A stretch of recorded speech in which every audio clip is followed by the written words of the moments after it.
All right, so we will do character introductions as we go along. So rather than, like start with some breakage, how about we just jump in? Yes. Yeah. Sure, Hi, let's do that. I'm Betsey. Play a lot. I was on one of those panels. I am not playing a serious, tragic character. I am, in fact, going to be a little chaos goblin, but not literally a goblin. And I'm in Waterloo. Go to school with Lindsay and Toben.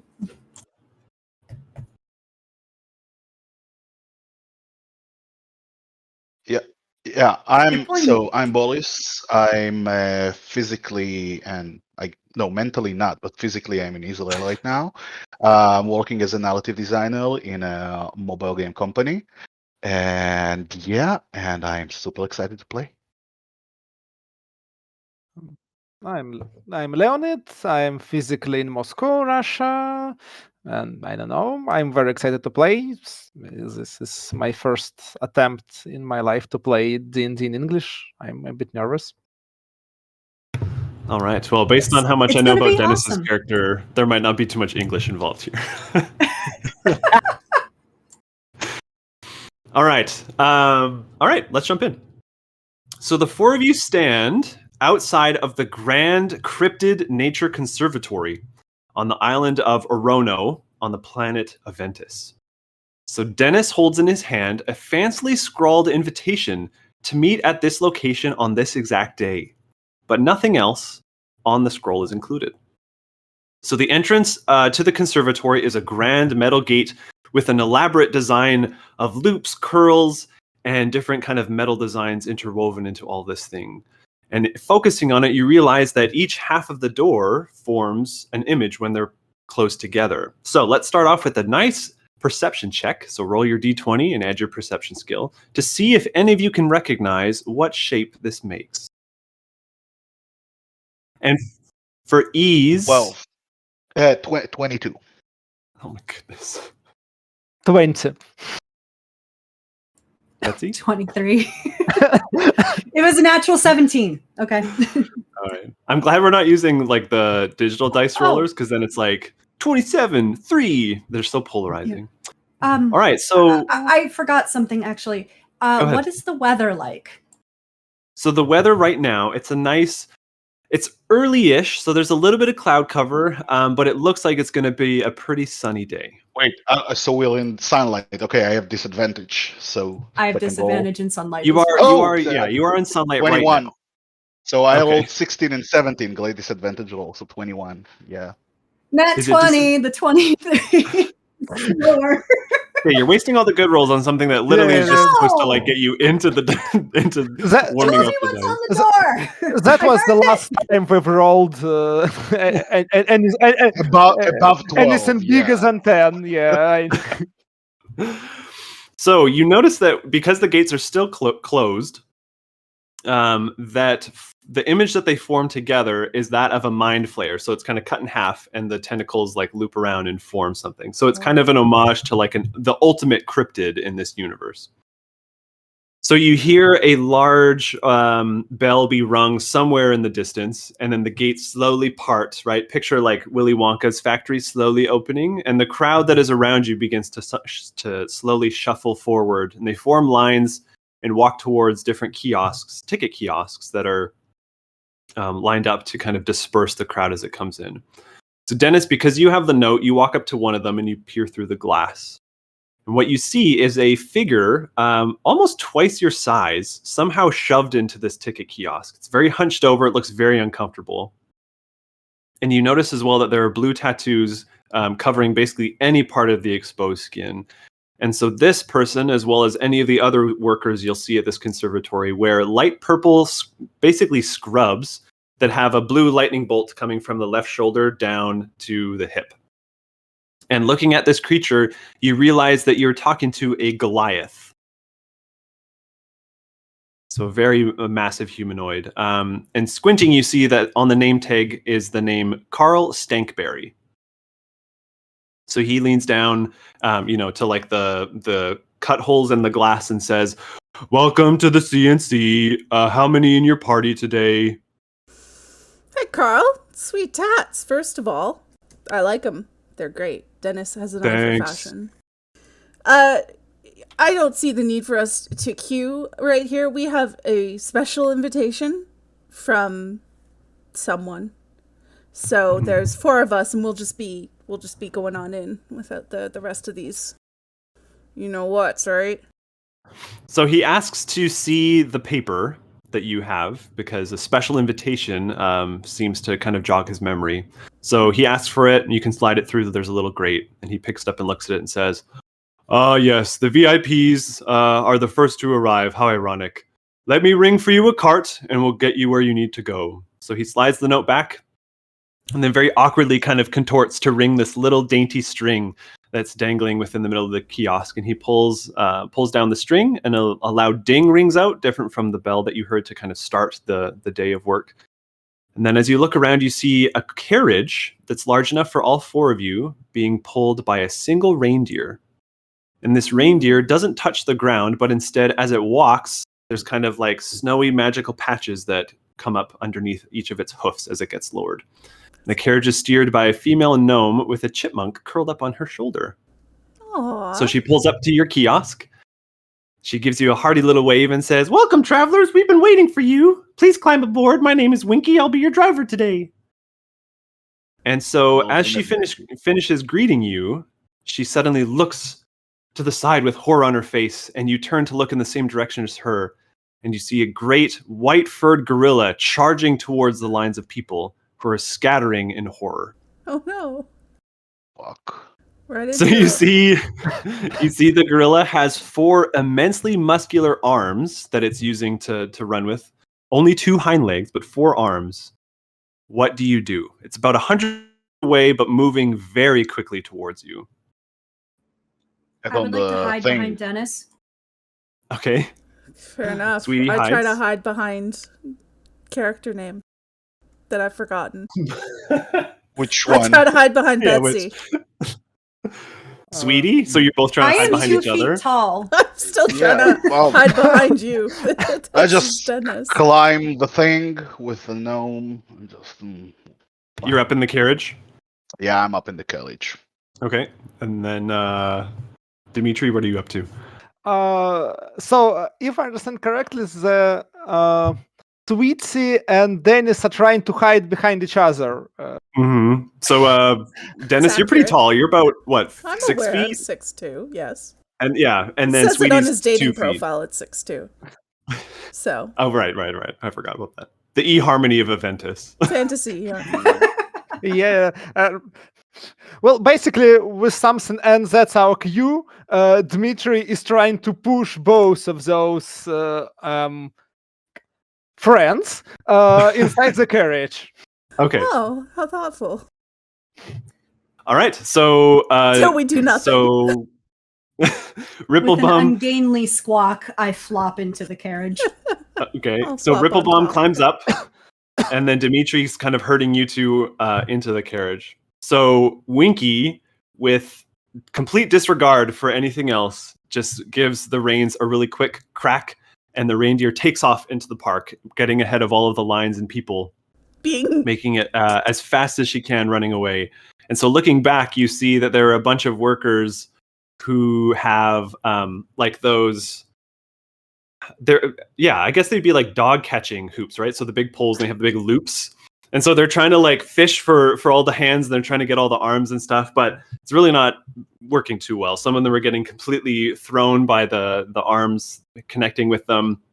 And then finally someone comes along that you you don't recognize, but you recognize their abilities, and they cast a spell, and the gorilla they would be about 6 or 7 feet, like shrinks to about 2 or 3 feet. And then it's much easier to subdue at that point. Cute. I guess as a party of adventurers of a high level, we could have helped with that, but... I don't like any of this. Save our spells. Also, this feels very ominous to me, but Dennis totally expects to be treated in this manner, so he's cool. The VIP like lifestyle? those hoops. Yeah.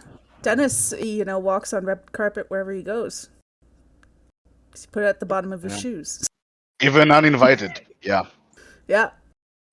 Dmitry is extremely excited. He asks, "Is this normal around here? I don't know. Shouldn't we do something?" Are you asking Winky? I'm asking everyone around me. That's basically how Dmitry This is what we did. I We got wouldn't- invited. I wouldn't operate get usually, involved. but mostly Winkley. Tell me, do you have any stakes in the 4-armed game? Does it affect So you in Winky's- any way? Winky will say, it's nothing to be concerned about. Most likely just woke up in transport. You know, we get animals and creatures that need medicine, or maybe it's in for surgery and is scared of needles. I'm scared of needles, but it's nothing to be concerned about. It's all taken care of. I think there are a lot of people there needing surgery right now. Listen, Winky said it's being taken care of. Are you gonna, go against what the low-level employee says? Because she sounds like she knows what she's talking about. Okay. We have very good health benefits. Duh. We don't live in the United States. Hang on, you've got health benefits? Tell me how Dennis can get some of these health benefits. So used to self-medicating. Mm-hmm. All right. So, do you have any other questions or commentary for her as she drives along? You're slowing down now. It's not such a panic now that the Yeah, situation. I have questions. Okay. What the hell's is going on here? I don't like any of this.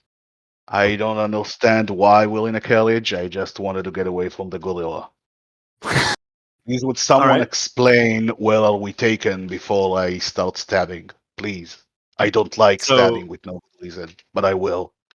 He's So joking Winky about will stabbing. He's joking about stabbing. Do not take him too seriously. Winky will say, "Well, you're in the Cryptid Nature Conservatory. You've never heard of us before. We're pretty common. We're pretty popular. We house all kinds of different rare and exotic creatures. Those who are dangerous, like you've seen, and those who are pretty tame. And as you go along, you are seeing different pens and stuff. So you would see stuff like, I wrote this down. Where is it all here? You would see things like, right. So specifically, Sweetie, you would recognize these probably than the rest of them. You would see things like a basilisk, a family of hippogriffs, different kinds of hellhounds, and then a variety of different golems in all different substances. And those are just kind of a sampling of it. So Winky would explain, people come here because this is, in most cases, the only times that they will see these things in any kind of safe environment, barring, of course, what just happened. But it's an opportunity for those who aren't so adventurous to be able to get a taste of what it's like beyond. And then she gets like this really stoic look, the safety of our world. And that's you get the sense that that's part of like the marketing for this area, is that it's supposed to be like, very edgy, but it's essentially just like a glorified zoo of some kind. Okay, so I turn to Dennis. Why is she so cheerful? I don't get it. I think it's the health benefits. Oh, okay. Yeah, health benefits will buy a lot of fake smiles. But, maybe she likes working in a zoo. As someone with a +2 in animal handling, I myself enjoy zoos. And can I reach out and try to, like, pet something unwisely as we roll past it? Is there anything within arm's straining reach? I will throw myself out of the carriage.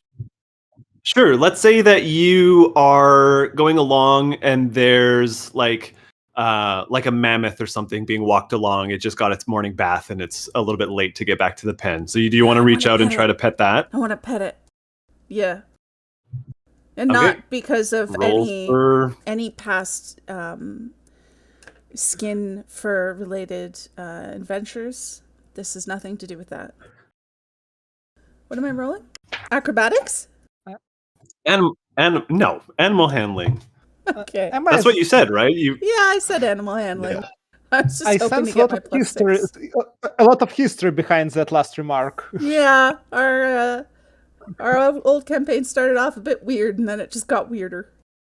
So, It started off like any good MMO, where all you're supposed to do is go and kill stuff and bring back its skin. But that's literally what we did for the first like year of our campaign. Just skin things. It was really, really dark. It was odd. Also, I rolled a 6, so Okay. oops. Oops. Well, it's not like you were trying to tame it. You were trying to pet it. So I'm going to say you reach out and you pet it. It's nice and soft, but then your hand starts itching and you pull it back and you see a bunch of red bumps and you're allergic to mammoths. Oh, no. Well, that's nice that I've discovered that. Yeah. Great. I feel like that's fitting for Dennis. Yeah. Dennis, allergic to mammoths. I don't think we ever came across one before, so great. No. Well, at least I got to pet it. Worth it. Yep. That was and then Winky turns back and says, "See, those are the kind of experiences you pay for in this environment." Where else are you going to be able to pet a mammoth? And get a rash. Yeah. Nice. Mm-hmm. You get a rash from a lot of other things. Who's in charge of this here joint, Betsy? Asked in a normal way. Who are you talking to? No, not Betsy. Winky. This one. Yeah, it's like... Sorry, I'm breaking the fourth wall already. This is really bad with names. That's true. That is on brand. Yeah. I have the name somewhere. Oh, this is why I'm supposed to bold my notes. Hold on. His name is here somewhere, I think. I was a mammoth once. Tell me about that. Really? Share. How? Don't know. Just, Oh. Can I be a mammoth? Oh, can I be? No. How does grass taste? Well. Mammoths Snacks. Eat grass. Snacks? Good. Cool. Good word.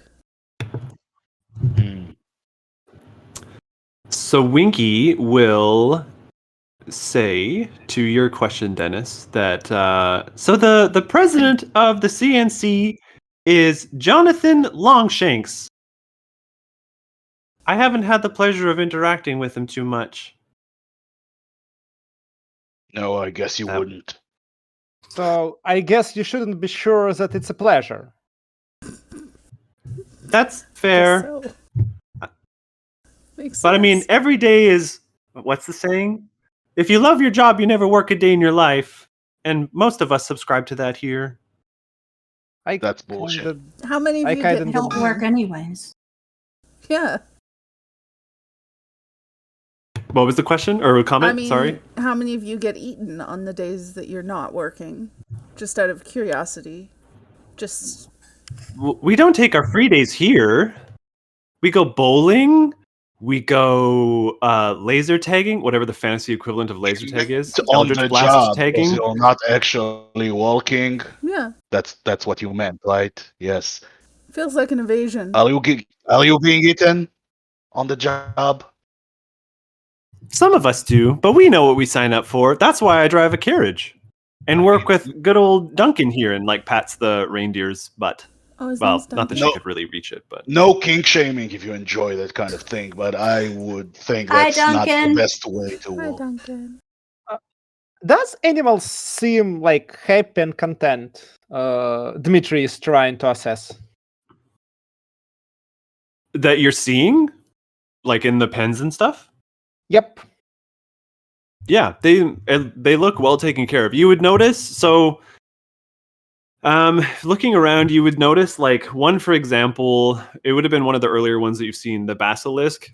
I guess we do talk about it a little bit more, but like some of them look really beaten up.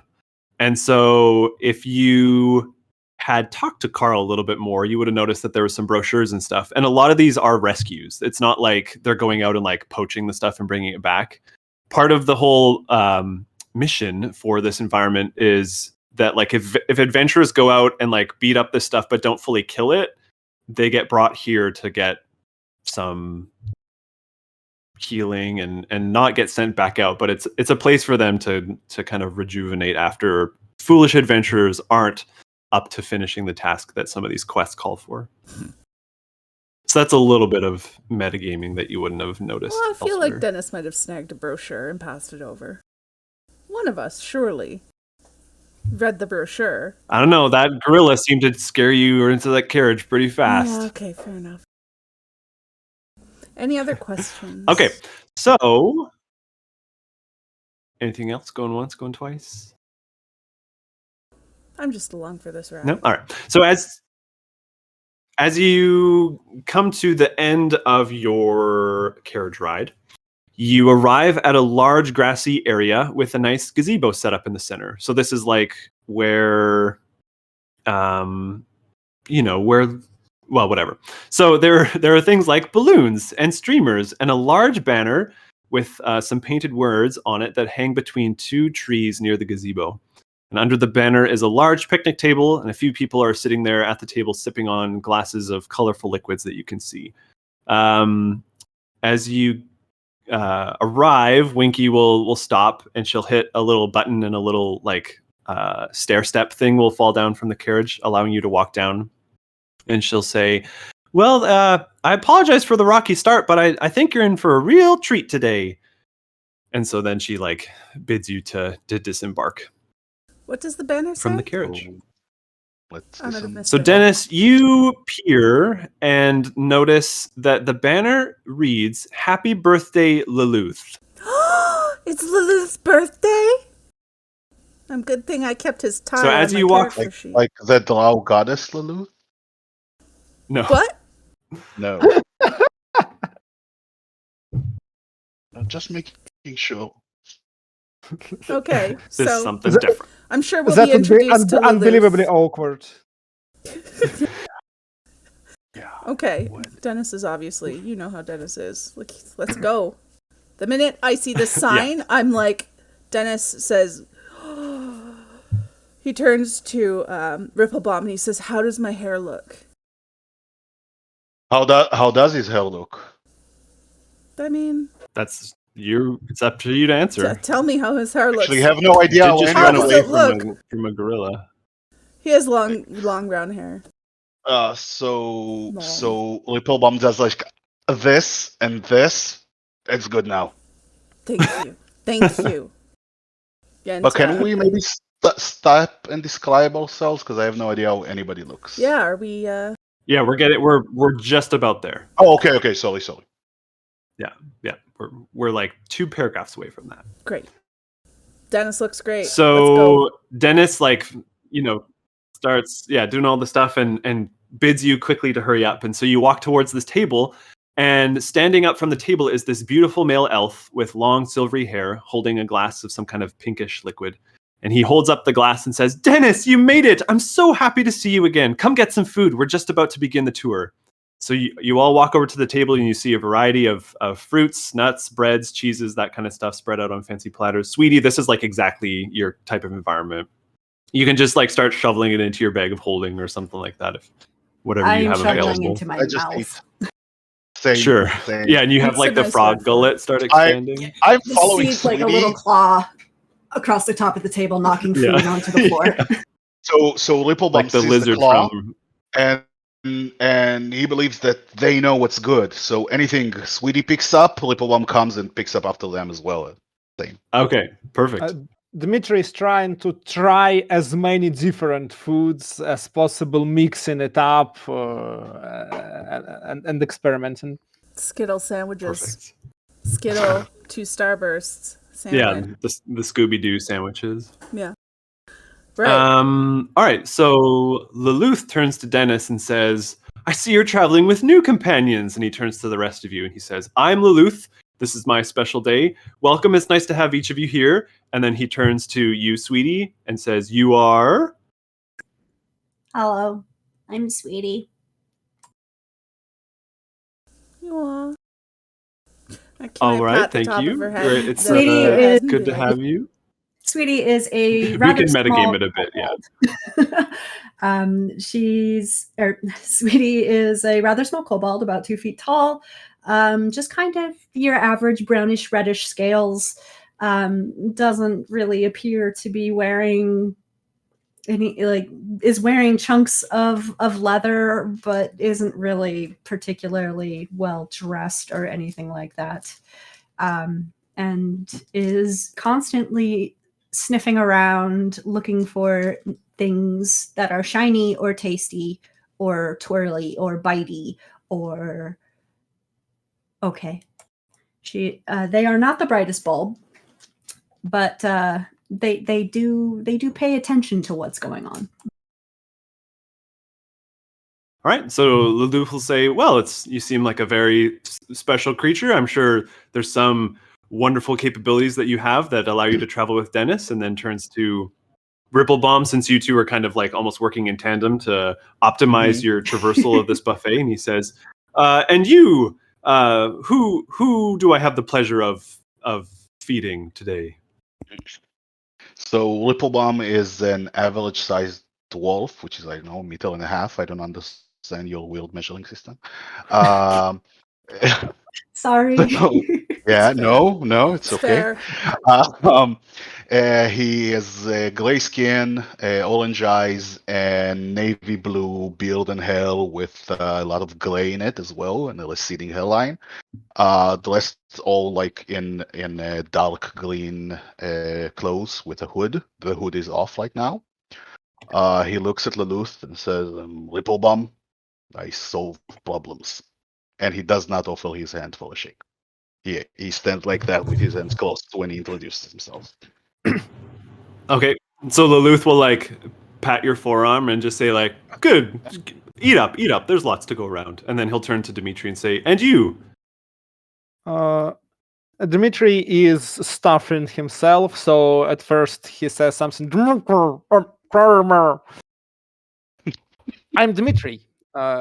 He is trying to stand as tall as possible. He's, I believe, fairly tall, a half elf with black hair and blue eyes, with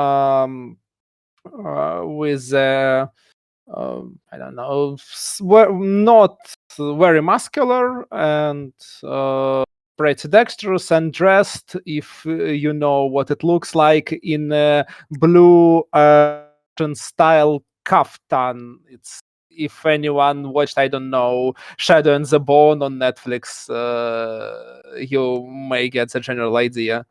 Well, that's it, I guess. He is trying to look impressive, but very cheerful, and he sincerely shakes the hand. Happy birthday! So polite. Has Dennis just surrounded himself with these people to make him look taller? Is that what's happened? Having seen I mean, that's a choice. Shake. Yeah, it's a smart one too. Having seen Dimitri shake the half elf's hand, Sweetie will like try to wipe some food off of her little claw, or their little claw, and reach for a handshake. Okay, yeah. And Leloup will return it and very excitedly give you a lot of fast pumps and be like, "Yeah, keep eating. And then for the sake of rounding out the party, Dennis, do you want to tell us about yourself? Yeah, absolutely. Dennis is a very tall and very handsome. I'm describing him in character here. Talented bard. Good at everything he touches. Allergic to some other things. No, seriously. Dennis is a human male. He's tallish. Not as tall as he wants to think he is. He's got very long, kind of stringy brown hair. He likes to put up in a bun. And he, well, you can see his little portrait on my name. Can I drop that into the chat, Toben? Is that allowed? Of course. Nice. By all means. So I'll drop that as I continue talking, and that's Dennis. He's dressed in his finest outfit, which is a little worse for the wear, perhaps, because it looks like he hasn't written home to his parents for money in a while. So yeah, Dennis is a what's the term? Bard. Amazing. No. Powerful. Oh, what is the term? Yeah, that's not helping. Magnificent. Like a trust fund kid, We've got the Magnificent. idea. He is magnificent. Again, describing him in character. There you go. Yeah. Oh, I forgot his little soul patch. Little thing right here. And some spacers. So he looks very cool. All right. Can I so talk to Lelouth? Can Dennis? yeah, of course. Dennis is like, Lelouth, I don't remember you being this enthusiastic to talk to me last time we met. I remember that I was the one doing the chasing, you know. I'm glad to see you've turned around. Also, I have a birthday present for you. There's been a lot of... What'd you say? Sorry. I have his birthday present. I didn't take it off my inventory sheet. Can I give it to him? Yeah. So out of my bag, which is fancy and feathered and sparkly, I pull out a tie that has also seen better days. It may have been dragged through a few adventures, but it's beautiful amethyst-colored silk that might match the armor that was taken away by a cruel twist of circumstance recently. And I present this sort of bedraggled, unwrapped tie to Lelouth. Yeah, so much like Harry presenting his muddy socks to Dobby, you're like, here you go. I traveled around the world for you to give you this kind of a thing. And very excitedly, he takes it and he'll kind of brush off, you know, some mud or some dirt or something. But then he'll like tuck it around his neck and then he'll pull up and he'll tie his hair up with it to wear it immediately. Wow. This is not the Lelouth I remember. So he'll say, yeah, he'll say, you know, there's been a lot of things that have happened since the last time that we met. You know, it made me realize that quite infrequently in life do we meet people who actually remain friends or true friends. So that is why I wanted to summon you here today to just keep in touch and to make sure that these ties that connect us remain strong. Not pun not intended, based on what you just gave him. So that we can go through these tough and unknowing times together. And what better place than to remind ourselves of all the adventures than in the CNC? Well, there are a lot of animals here with a lot of fur. So why are we here? Are you the person to answer that question? I'm still confused. Why did you? Yeah, so he'll say, yeah, right, that's perfect. So he puts his drink down and he claps his hand and he stands on the seat of the picnic table and he says, all right, one and all, thank you all for being here to celebrate my 215th birthday.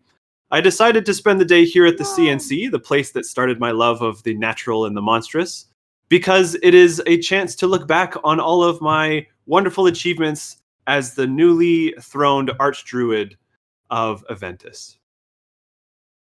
So, yeah, to give you some kind of out of game stuff, because he's not going to explain this.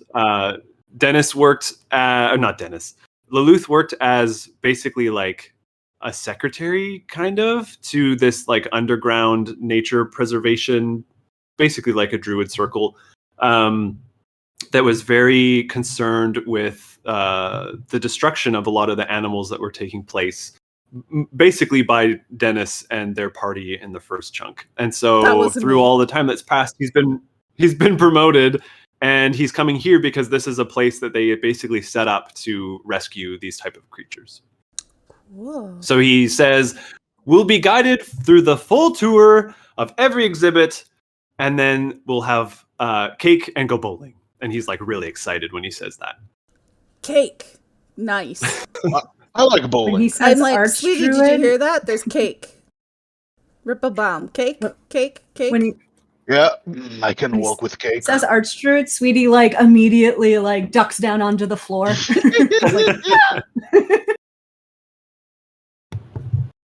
You're probably of a different circle. Oh, probably, but there's probably it's not how I spend my days. So, hey, kid. All right. When you get with Dennis, this is every day. So I need something clarified. So we're not on a job. This is like all in all. No, this is fun. This is relaxation. We get to drink. We get to eat. Okay, we get the nobody full, bothered to tell me that I thought we were on a job. Okay, so I'm gonna So cool. Okay, thanks. I'm just happy Yeah. that's clear. Do you normally raid the buffets on Put your jobs? weapons away and pick up some. He like hands you I a see fruit food, I kebab eat to food. eat. You never miss an opportunity to eat food if you have free food. I eat on the job, of course. You don't eat on the job. You How don't do you have the survive? energy to do the job. All right. Yeah, that's right. Tour and then cake is Dennis and I Tour think and then Sweetie cake. and Ripplebum. I want this to be very clear. We go on this tour, we get cake. Okay. Okay. Yeah. Okay. I will comply. Before we the go on tour. any tour, I'm going to grab a large wheel of cheese that I shouldn't be able. It looks like too big for a kobold to carry, and I'm gonna just like tuck it under my arm. Oh, I thought you were gonna like Carry put it it in your with mouth like a hamster. Like That would be amazing. Betsey, maybe you need help with that. I can eat it. Yes. You... No, No, help no, killing it. stop. You What? definitely cannot. You will die if you eat all of this. Yeah, Sweetie, are you lactose intolerant? I don't know. Am I? we'll find You out. will I don't will be after eating that much of it. We'll find Well, out. you're so All right. dismissive of their capability. They seem like they can handle themselves with a little bit of cheese. I look at the size of the cheese, like they'll be fine. They'll Basically be as big as them. I mean, I feel like this they're- tour is gonna go great. They're same size. All right. So yeah, All right, so even though you were some things escorted- in my mouth and go follow this. Perfect. Even though you were escorted pretty like deep into the park, you hop back into another carriage and you basically head back right to the beginning again. And so you walk through in more detail the exhibits that you already saw in some of them. So specifically, and this is the one that I wrote down, you're given very detailed explanation of this basilisk that was one of the first things that you saw. And so you're informed that this one, like the rest of the things in the CNC, is a rescue. Some adventurers had blinded it to avoid being turned to stone and Oh my left it to God. die. So it was very starved, could barely stand up when it was taken in, but right now it poses no threat at all to anyone. I thought That it was story one of the sounds exhibits real you see? familiar. That is horrible. That sounds like who would- Marisa Who would mentioned do in such a chat, if that sounds such familiar. a thing? Why would someone blind the basilisk? Who would do such a thing? Yeah, poor thing. I throw it a sausage. I It hide my doesn't blinding, deafening spell. I've never done anything like that. Okay. I'm worried. And then, so you go through a few other ones. It's not, I didn't write out a detailed analysis of all of them, but the one specifically that a lot of you would be interested in, I'm thinking specifically Ripplebum and maybe Sweetie would be interested in, is that there's this exhibit called the Golem Garden. And it showcases a variety of stone, iron, and clay golems from various cultures and civilizations around Aventus. And so they're all inactive. It's not like they're walking around and doing stuff, but it's more just this place to like preserve the art and like meta magic that is golem creation and stuff like that. So you'd walk around and appreciate all of the different carvings and structures and the kind of now inactive magic that once was housed within these creatures. That one looks like it's from my hometown. Are they dead? Is it? Dmitry is trying to touch, I don't know, a stone golem. Hey, be Yeah, careful. you could walk up to one and touch it. And that's what I do. Nothing happens. Yeah, nothing happens. Ripplebum, the one that you look at, you would like peer down and you'd see these initials carved into it, and you'd be like, oh yeah, that's like, you would know that crafter or magician from your hometown. It would be one that you would recognize. Literally is from my hometown. Sweet. Where are you from? We've adventured, and I've never asked you a single question about yourself. It's a place your soft throats can't pronounce the name. It's Sure. I'm gonna gurgle whatever you just said back. Dennis is going to be like, so you think my throat's And you- soft, eh? But I think in common it's called like sunstone or something silly like that. It's underground. I don't know why it's called sunstone. You have Dennis weird is way already to walking name our places. Dennis, But you said Sweetie, his Sweetie replicates the sound like exactly. Oh, that's But Ripplebum that's doesn't nice. know because he's so determined to like. okay. Yeah. I Yeah. feel sad that he's not paying Wonderful. attention to me or praising No, me for my I wanted to feats. pay attention to So Sweetie. I'm going to look him directly in the eye and lick the golem. Just like, That's if That if would it get your gets attention. activated, if it gets activated, we'll all be in trouble. So maybe try not to do that. I think that if your golems from your hometown is activated by being leaked, that's something I we never really checked. we really when want you- to know.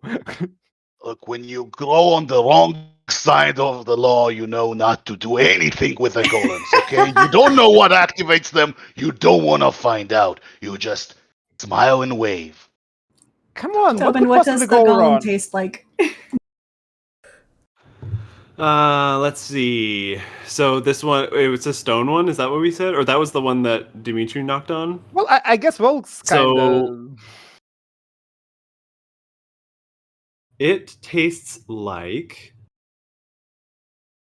Let's see here, like dill pickle chips. I want to try licking one. It's very It's like- earthy. I mean, there's some dirt and stuff on it, but yeah, That's good you get too. this very like briny, salty, and then this splash of dill. They make So good. Yeah. So Sweetie looks pleased. Okay, so Ripplebum licks it too, very carefully and curiously. Let's all just get It in on this. activates. No, I'm just kidding. 2 licks. How many licks does it take to activate a golem? 2.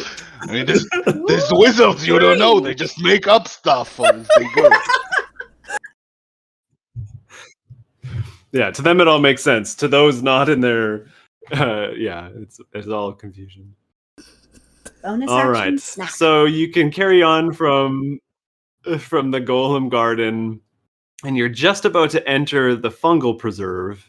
You hear a loud alarm going off. So this is not the ding of the bell that summoned the carriage. This is not the bell that notified that the place is opening. This is like a panicked sound starts ringing overhead. And your tour guide, who I didn't introduce, but it is a golem, or not a golem, sorry. The golem's on the plane. Please, It's a no Goliath. golems, no golems. Once you lick them, you don't turn back. So he ushers a very quiet, like, "Oh no!" And Lelouth, catching that, says, "What do you mean? What's wrong?" And the tour guide says, "That means an animal's been kidnapped. What do you do?" Oh, I no. didn't do it. What? Kidnapped? How? Check in Dennis, the I didn't do it. What do? I'm more interested in flirting with Lelouth, so, I'll take this chance to sort of sidle up and be like, it's okay. We're good. We're not going to ruin your birthday with this, are we? What? Wait, If animals who kidnapped- kidnaps animals from here? Why would Yep. they do that? Yep. What he asked. What was the specific question? Who would kidnap an animal from a zoo? Well, that's what we'll try to find out. So as you're kind of talking amongst one another, you see a very well-dressed Goliath, like not wearing the scrubs, wearing a full suit. It's a very elongated suit to match the height required for this type of humanoid, escorted by a few gnomes, each of them holding a crossbow. So this Goliath walks up to Lelouth and extends a hand and says, "Mr. Lelouth, we apologize for this inconvenience. We're currently investigating an animal abduction. As of right now, the park is completely locked down. No one is getting in or out. Of course, this does delay your party, and for that we apologize, and we'd like to offer you to wait in our deluxe suite while this matter is attended to." No bowling? No cake?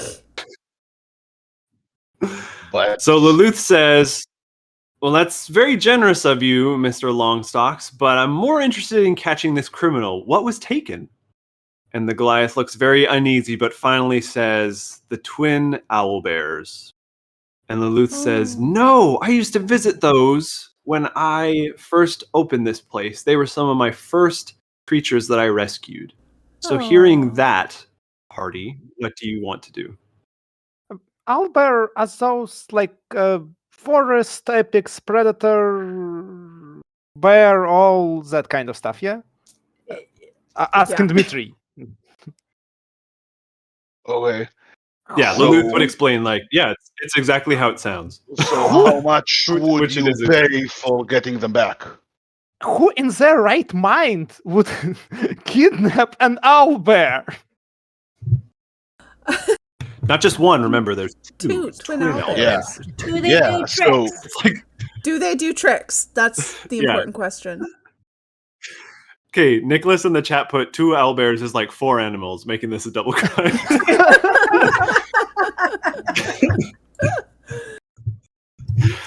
No, So- but seriously, Okay, how so much Ripplebone, would you you're pay to get interested them in- back? Yeah, you're interested in money. So this Goliath would say,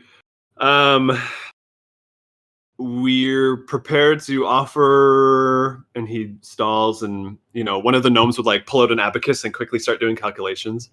He'd say 800 gold per if you can rescue both. That would be 1,600 gold. Okay, we'll take it. Looking at Dennis, we'll take it, right? Dennis, That Dennis, would be 3,200 gold.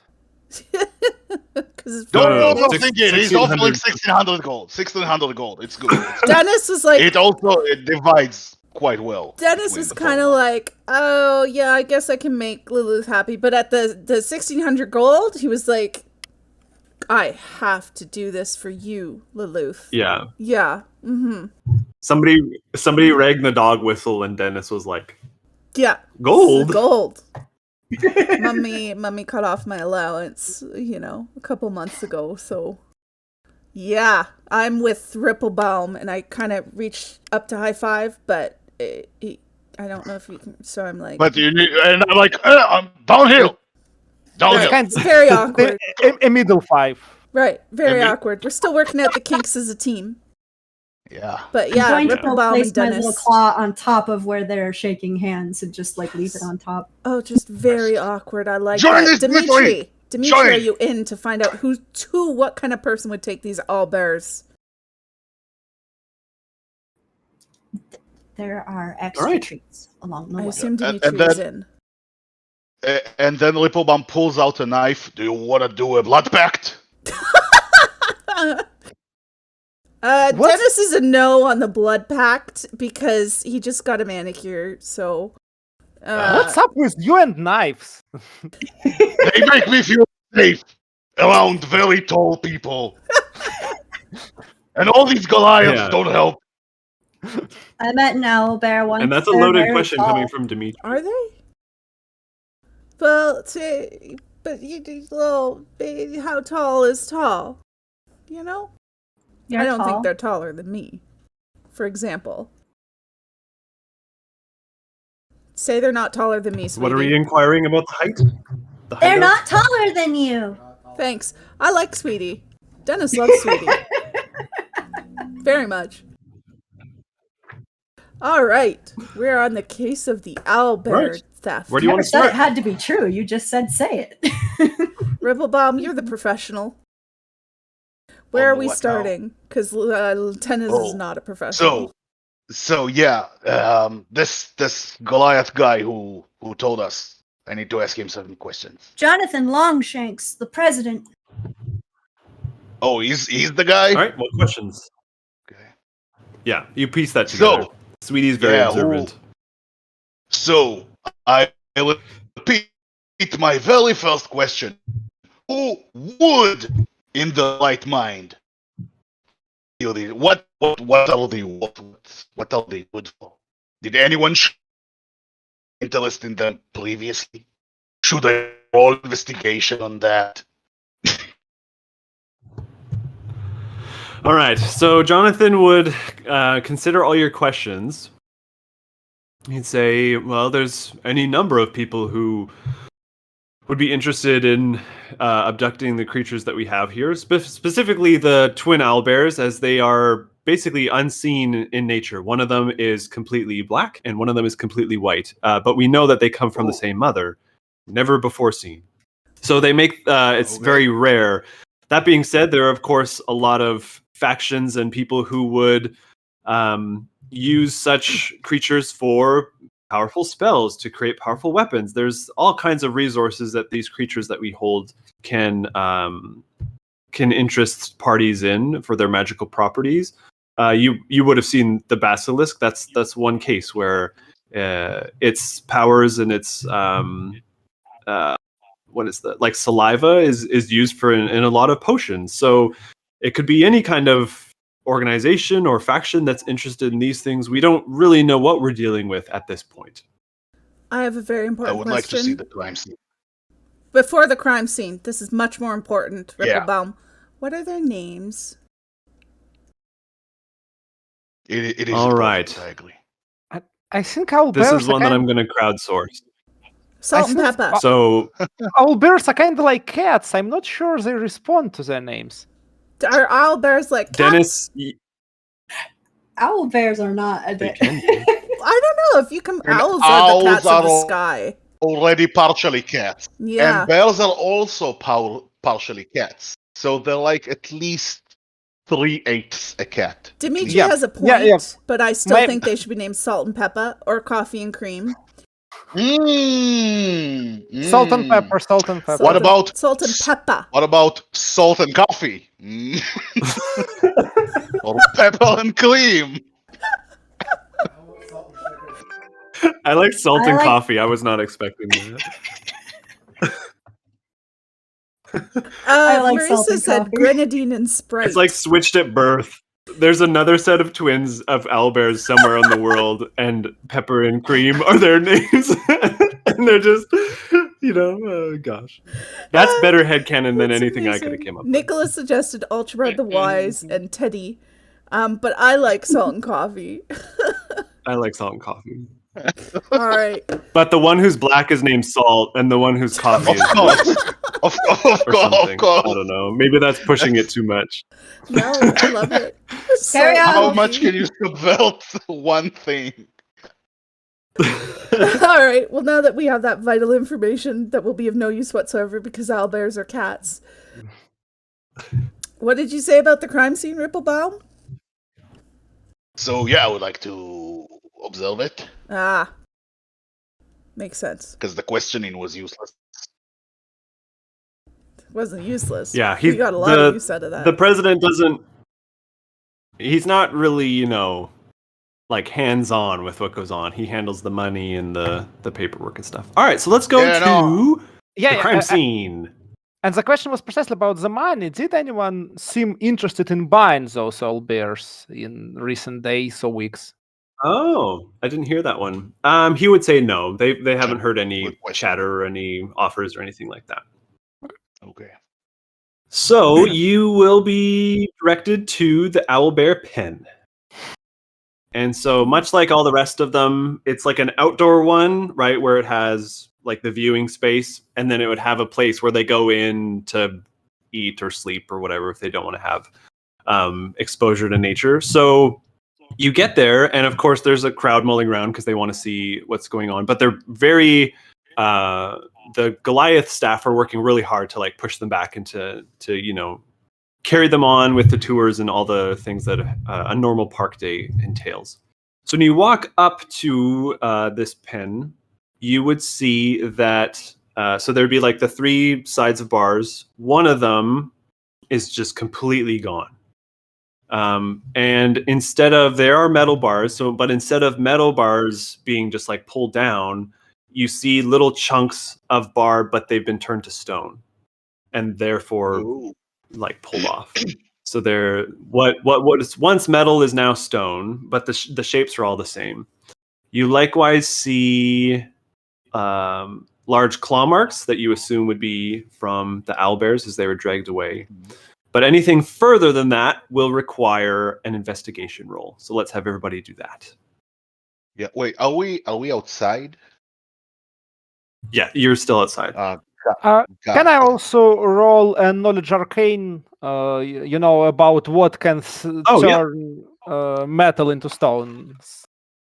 Yep, you can roll an arcana for that. Everybody else 16. can roll investigation.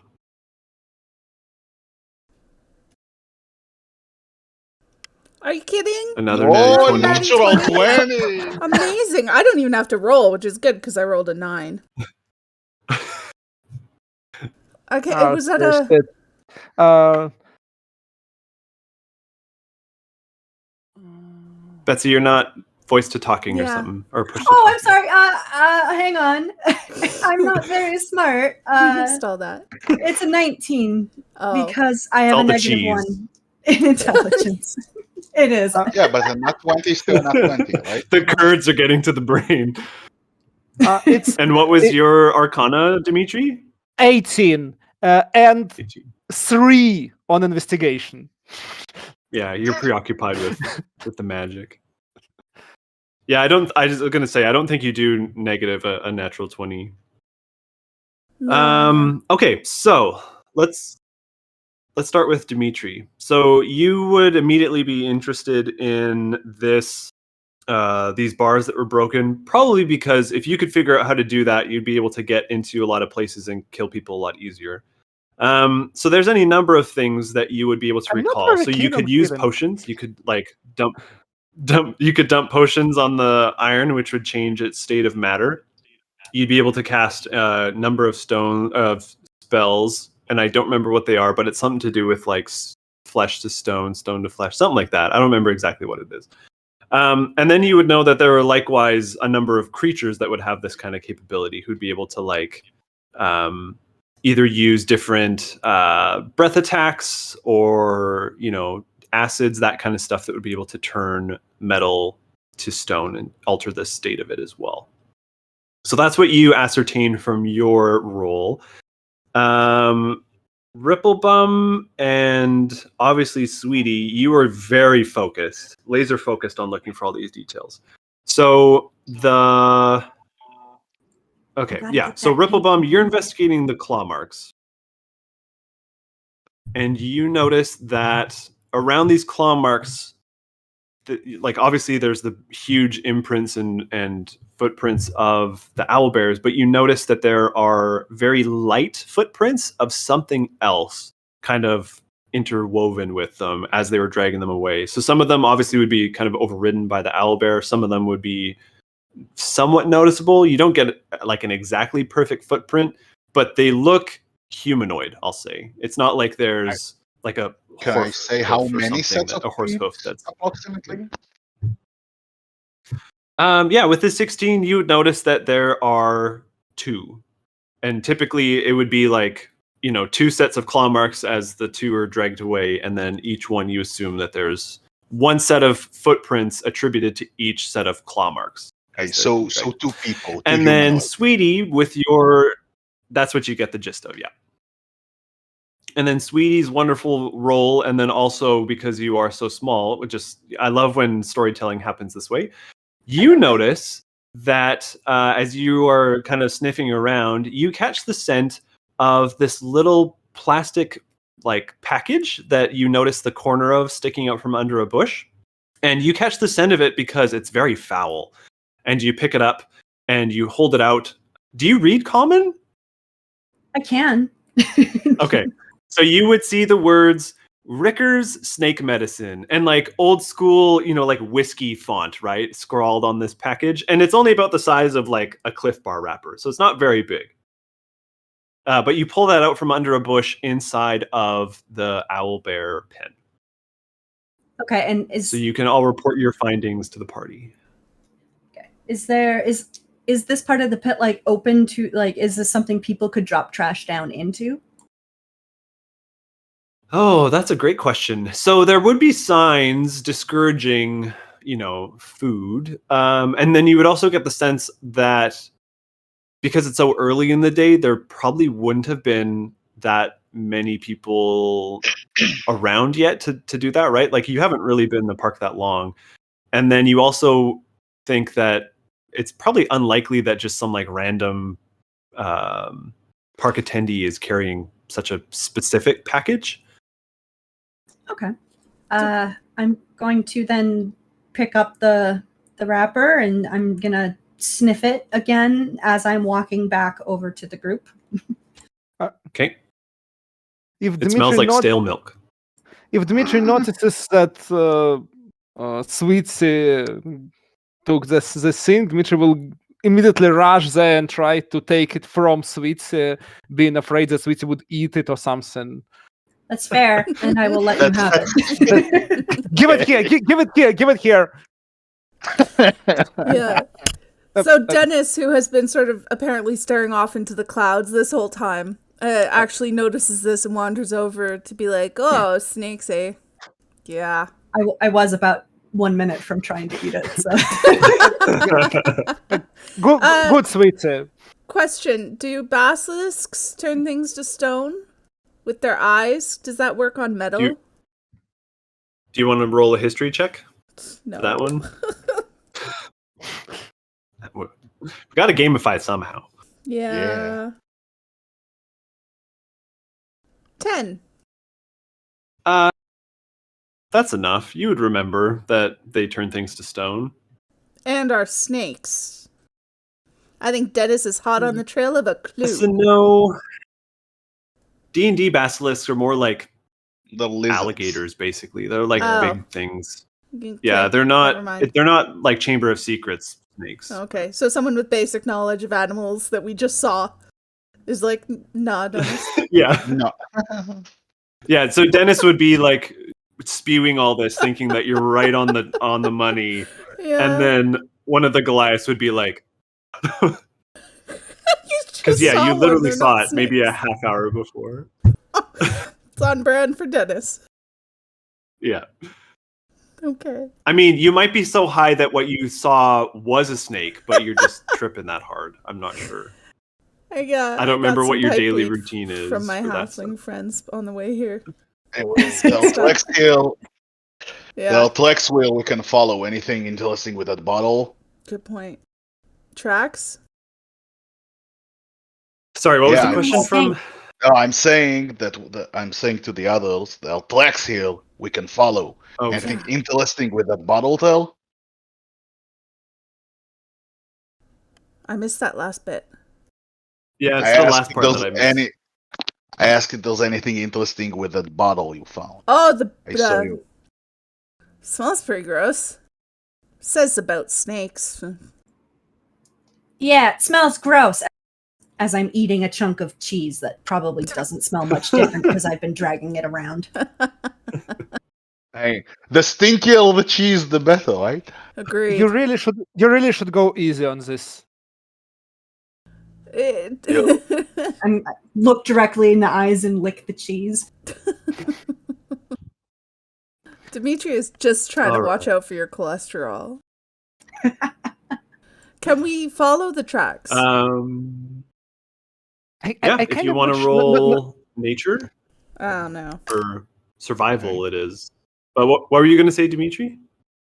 By that point, Dmitry is not sure whether he's talking to a kobold or a cheese. Okay. A little bit of column A, a little bit of column B. All right, so let's have everybody roll 19. survival to see how well we can track these tracks. What? When is it getting dark? Because I avoid with the disadvantage all the time. Will outside.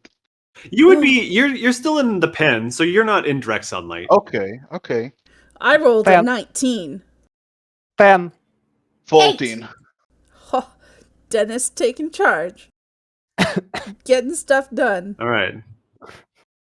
So Dennis leads you straight to the middle of a volcano and pushes you all in. Just kidding.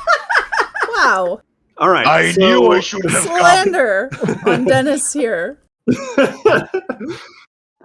With a 19, Dennis. This is always hard to figure out how to swap. So because it was Ripplebum. So Ripplebum explains all the things that they've seen, and Dennis picks up the tracks. well enough. And so maybe you focus on exactly like the shape, and you're looking more like for shapes. So you're trying to find a human foot. And so from the leftover sediment and dirt and stuff from the owlbear cage, you're able to follow this line of tracks to, funnily enough, the snake pen. Oh. And these tracks go inside, and they lead straight there. So the four of you can follow that. Dennis will lead you there. Yeah, I don't hesitate. Eyes closed, face first, can't lose. It's the Dennis motto. How often Dennis led us into somewhat precarious situations before? Good question. I would say often. 52% precarious. Funny, and like Dennis has moments of like very clear intelligence. Probably from that, it's also like, you know, it skews more to the luck side than onto the like straight intelligence side. Oh yeah. But it's yeah. I don't like the idea that someone has a moment of clear intelligence. This is not something that is supposed to be an exception. I mean, well, I'm walking into the snake pen. I'm following. Sweetie Nothing is could obviously go wrong. Following. I kind of cast mage armor and follow. Okay. Dimitri's like, I draw weapons. I follow, but I draw a short sword and a dagger. Okay. smart. I'm just walking in there, floppy feet, little belly out. My Let's guitar go. is the only weapon I need. So That's the spirit. That's why I do all the heavy lifting every time. yeah. So I mean, that's fair. You walk into the antechamber of the snake pen, and this is not one of those enclosures where anything is outside. All of this is inside. And probably for a lot of you, complete darkness envelops you, which is a very welcome change, probably. Oh. Superior dark And what vision. would normally Can't see be anything. also... Yeah, Dennis is completely blind now. Dennis is. And there would normally be lanterns and torches. Sorry, go ahead, Dimitri. No, I just. No, don't worry about me. Okay. So there would normally be lanterns and torches to kind of guide participants, not participants, that's the wrong word, attendees through this. Everything is turned off. It's complete darkness. Hooray! That's good And so news. all that you really experience, it's good news. All that you experience is the hissing that's like a continuous little drawl underneath all of the hot air and stuff that you're feeling. So it echoes all around you. It's very unceasing and very unsettling, except for maybe you, sweetie. Maybe this is like some chorus. They're singing Hello, Semi-Charmed Kind of snakes. Life or something. And you pick up on it. Can you talk So to you walk snakes? through the antechamber. Sweet. Can Sweetie actually talk to snakes? Because if so, we got some rolling and talking to do, I think. And I designed this specifically after hearing about your characters. I know what I'm doing. Okay. So we keep walking? Okay, so how many of you have dark vision? That's something that I actually didn't keep track of. Not that it's going to be a bad thing. It's actually a good thing. So I'm assuming Ripplebomb does. Yeah. Can one of you I don't know hold what it Dennis's means. hand? Actually, everyone except for Dmitri, I guess. I think. Yeah. Dimitri doesn't have it? Yeah, Dennis wouldn't either. Dennis, Dennis sorry. I'm No, horrible. Dimitri do that. No, you Yeah, do have, like, because you're a half elf. Yeah. Yeah. Dimitri has. Okay. Okay, If I perfect. hold All right, Sweetie's that's exactly hand, how I can wanted it to Sweetie guide me? I hold Sweetie's hand. Okay. If you Like, bend would over. follow a 2-year-old around, you can follow Sweetie. Yeah, it sounds like Dennis's like that voice. with your hand down. Yeah, that's what I'm doing. Okay. This finally popped in my head. Sweetie looks like Louise Belcher from Bob's Burgers, but like as a kobold. Do you know that one? Yeah, that finally. I was like, who am I that's picturing? It's Louise beautiful. Belcher. Yeah. Okay, that's what I'm picturing now too. I love that. Yeah. Do you have the hat? But like with the maw, yeah. Nice. All right. So Sweetie's leading Dennis, and despite this, Dennis, you bump into something hard. Ow. You don't take damage, but it's something hard Then and I immovable. say ow even louder. And so the rest of you... Sorry. Yeah, the rest of you can roll... I'm not going to make you roll. You're there. It's not like there's anything pressing. But you look around to see what Dennis collided with, and you notice that this is a Goliath, so somebody wearing the scrubs, who's been completely turned to stone. Oh. Uh-oh. Okay. Basil is killed. Crap. Okay. Or something. Technically, All the it's not same stuff that tell necessarily the a boss. basilisk. Yeah, it doesn't have to be Yeah, a I take it back basilisk. immediately. It could be. We haven't ruled it out. But, okay. So it's not blocking your path. I mean, just blocking Dennis's path, as the world seems to do from time to time. Am I like trying to feel But what you're it able is? to carry through the... Or does Well, the someone rest tell of me? the rest of them would tell you what it is. Oh, okay. Thanks. I mean, unless you want to do that. No. No, But- we're Yeah. good. I mean, you'd be No, impressed with how muscular it is, but beyond... Probably. You're All right. push to talk, It Betsy. feels disrespectful. It to, does feel Yeah. disrespectful. Yeah. And Dennis is on his best behavior for this special day, so only eyes for Lilith right now. Not poor So- stone men. Sweetie would have Not just walked this right by it. rock hard guy. Yeah. Going through the antechamber, the way that this snake building is designed is like the antechamber is kind of normal, and then to go into the hallways, which would be all the exhibits, it's almost like you're crawling through like a log, right? It's designed to look kind of like the habitat that these creatures are from, Like a snake. Cool. which probably makes Sweetie feel more at home, and a couple others of you might be more comfortable now. Mm-hmm. Dennis's shoulders are so broad, I don't know if he can fit into these tunnels. Broad like a cereal box. Ouch. Or Somehow like he turn manages this to way, fit. not this way. Okay, so so you walk through this narrow hallway, and there are glass panels that would separate the visitors from the terrors that are within. And so because everything's dark, you don't actually see it, but you would hear these snakes on the other side. So the hallway continues for about 30 feet, and then you come to this open room. So it's like a 30-foot hallway, and then it is like an open room, and this is where they would have, information tablets and like that kind of stuff, right? Like the anatomy of snakes and how snake skeletons and snake skins work and stuff like that. Neat. But from there, the path branches. And you can continue north, because this is the easiest way to align myself, is you can either continue north at this point, or you can go east. Can we see any tracks? Which would you like to take? Someone with dark vision check for tracks. You I wouldn't.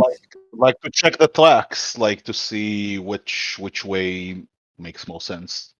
Following. Okay, the roll outlines. another survival, please. Mm-hmm. Let's split. So 9. A 9. I'm gonna say that because of like where you are, it's not like they really get it that clean every night, because it's pretty dark and it adds to the atmosphere of being where you are, that you don't notice any tracks because everything is kind of dirty and somebody's like spilt Slurpees on the ground still from the other night.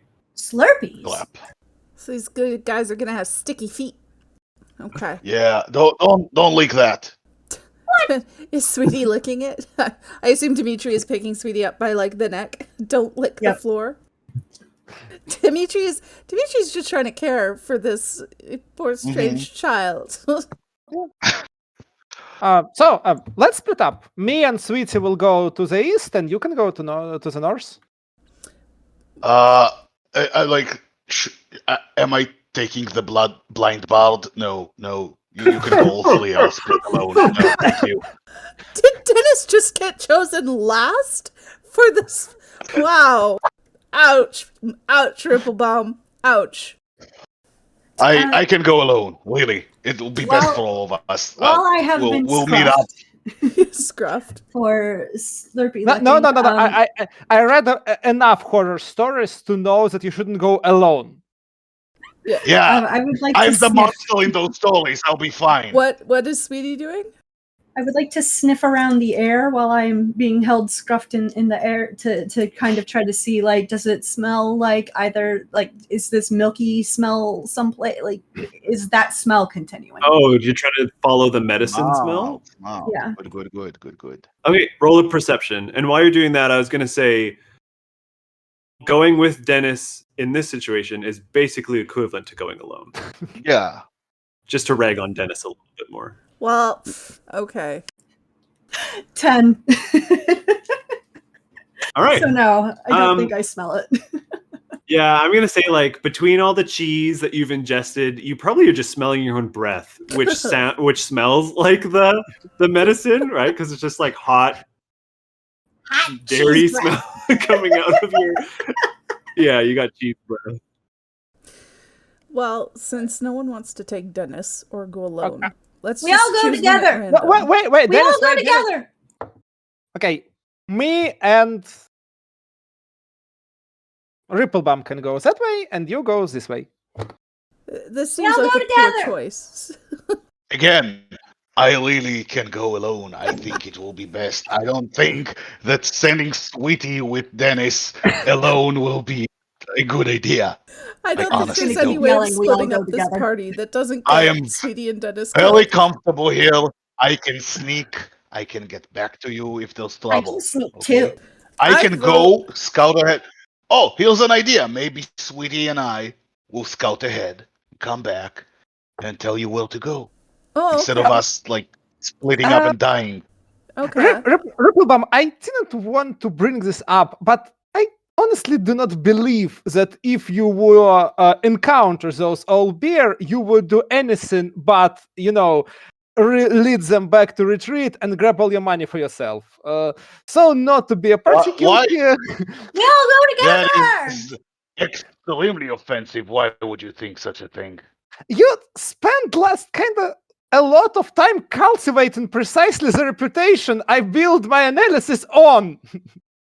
I never backstab my business partners, literally or metaphorically. And yes, I do know what metaphorically means. I think Sweetie and Dennis loves the idea of someone else scouting ahead where he just stays here. Okay, you can go. Okay. I'm gonna scout wriggle the out of path. the scruff hold and just bolt in a random direction. Okay. Oh. So I slowly and carefully go in the other one. Okay, so we'll say that Sweetie goes east, and Ripplebum, you go north. So, Sweetie, your path goes east for about another 20, 25 feet, and then it curves and starts heading north. Ripplebum, So dead. you go north, and you underfoot hear a click under your feet. Uh-oh. That's What not do you do? careful. I went careful. Like to see what I stepped in and how I get out of this without losing a foot. You see a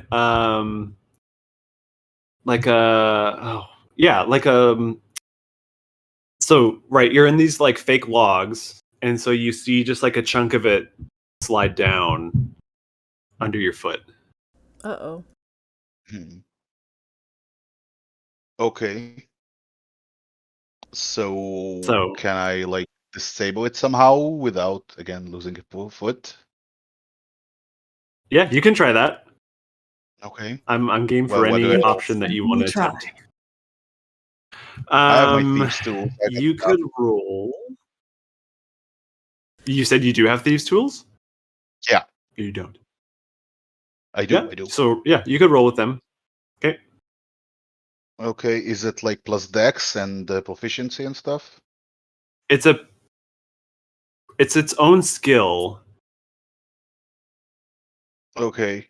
but I think it's based off of dex. If you don't have it it should be a specifically. D20. I plus know. I proficiency. have an expertise for just proficiency. Okay, and I have an expertise, so it's double proficiency. Okay. A 10. It was a 4 plus 6. So damn. Okay. Ouch. Yeah. See, these 23s to figure out what the gates look like are really coming to Yep. bite you. It's a mind Okay, flare. so I'll say that you get, you have your tools and you're reaching down because you're trying to find like pins or levers or something to kind of let off the tension. You find one and you disable it, but it's as you're disabling that one, the other one, because like the mechanism like falls or slips, you'll take a little bit of damage. So all that I had envisioned for this is that when this is triggered, you like the log would just kind of roll, and so you'd like go upside down and then just kind of fall. So you take a tumble. We'll do a little bit of damage. Take 2 bludgeoning damage as you fall on your bum, which ripples. Okay. Yes, it does. Okay. I took 2 damage on my bum. It's Yeah. okay. Dennis is already bored of waiting, so he's going to try just sort of walking in a direction and hope Dennis, that he hits wait. a good one. Dennis, wait. Let's go that way. Oh, you can lead me? Thank you. Which way are we going? That way. Dmitry, toss a coin. I will kind of. That checks out. Sure. For my style. Roll a die. Yeah. We're going east. Okay. Okay. We follow, I guess. So follow you Speedy. start walking east. Yeah, you start walking east, and you hear this "Whoa!" from Ripplebum as he gets tossed. Shit. And then Sweetie's path, like I was explaining, heads north. And so you can join up with them and head north. And then Ripplebum, once you collect yourself, your path winds east, and you all end up in the same place. Oh. It kind of goes like this. Oh, we just That could was- have avoided It just forms like a lot big- of avoided logistics. Okay. A lot of logistics for us all to get to the same place, guys. That's why That's- you just go. Sweetie has the right idea. That's why I love and Dennis D&D. approves. You From now on, Sweetie, you run off. You spend take 5 me seconds with you. deciding to do a really dangerous thing, and a half hour deciding which way to go. Yeah. During That checks out. All right, That's so you end D&D. up in this room, and it's it's about a 40-foot space. It's a little bit bigger, and here you all notice that there are more petrified bodies. Uh-oh.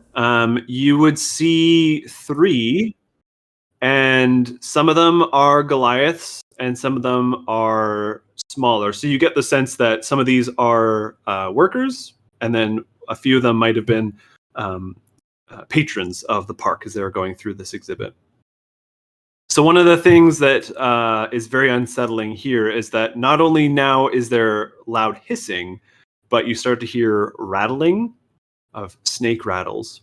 And those of you that have dark vision would notice that the glass in this area, all of the display glass is shattered, and these snakes, once they smell you in this vicinity, begin pouring out of the glass in these display areas. But rather than go directly towards you, you grab Dmitry, Dennis. I'm trying to climb on top of Ripplebum. Yeah, I grab Dennis so he stops. I believe Because I see the snake. I believe I was holding Dennis's hand. I mean, when we came in. So yeah, but Yeah. we kind of hold him. I'm trying to crawl possessive up about it, someone it's if I'm okay. hearing these snakes slithering on the ground. So. But they don't slither towards us? They don't slither towards you. Instead, they slither towards the petrified bodies, and kind of in a very unnatural way, they like burst through the stone, and it's not just like one of them. Like they all kind of punch their heads into the stone and start to fill the stone bodies, and the stone begins to splinter and crackle, and then in a very unnatural way they begin to animate from within. That's And very the gross. snakes, ominous. like 2 snakes poke through, forming the eyes. The snakes poke out through the mouth like multiple snakes. I think And those snakes then are they start. I feel a roll initiative. They start lumbering towards you. Yeah, that checks out. We're gonna roll some initiative. Here we Damn go. Okay. This is very creepy, Toben. Very creepy. Thanks. I love it. I got 13. Okay, let's see what happens. 13. I got 8. What the hell is going on? 17. 16 plus Told you, 2 it's for those an 18. Nice. 18. Like my entire assassin thing is about acting first. But no, 8 initiative. Fine. Dimitri, when you have yours, let me know. 17. 17. Nice. All right. All right. So.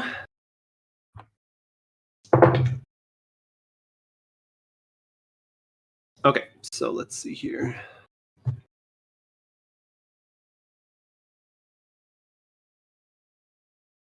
Dennis rolled a 13.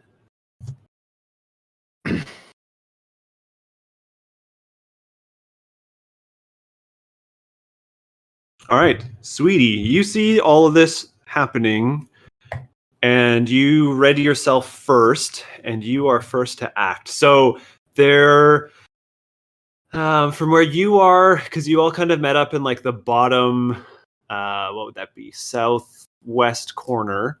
So they are, let's say, a full like 40 feet away from you. You're on like kitty corners. So what would you like to do? And there are 3 of them. There are 3 snakes or 3 golem, reanimated stone bodies. Sorry.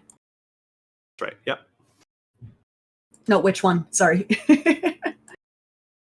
There are 3 reanimated snake horrors. Horrors. Okay. Yeah.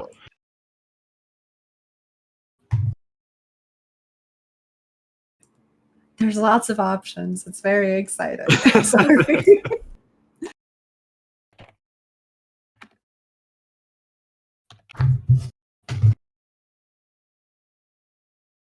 Do these count as humanoids? Just a question. I'm not going to tell you that as a DM. But my guess would be no. I guess would be. I want to. It's like- Oh, sorry. Go ahead. No, I was just going to make a comment. Go ahead. Let's actually play. I am going to, as a action, transform into a giant toad. Perfect. And that's a bonus action for druids? To wall shape? For my particular circle of druid. Okay, I'm a perfect. shape-shifty All right. druid. So And, you turn into a giant toad, and then... I'm going to leap over to one of them.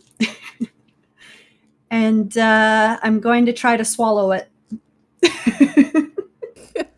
Okay, roll to hit. Giant. That's awesome. And a Do bit you want me to disgusting. link the ability in chat? No, you can keep track of it. I'm fine.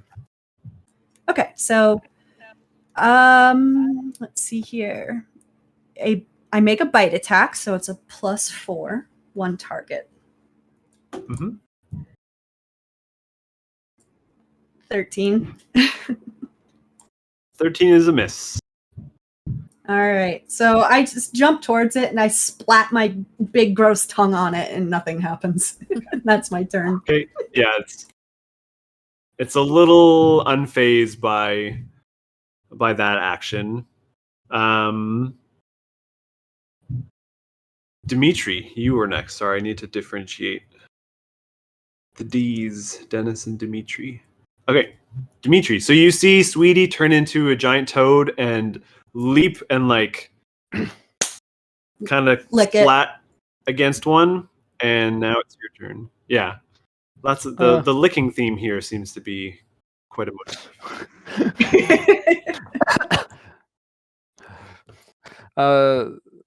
Our world lick.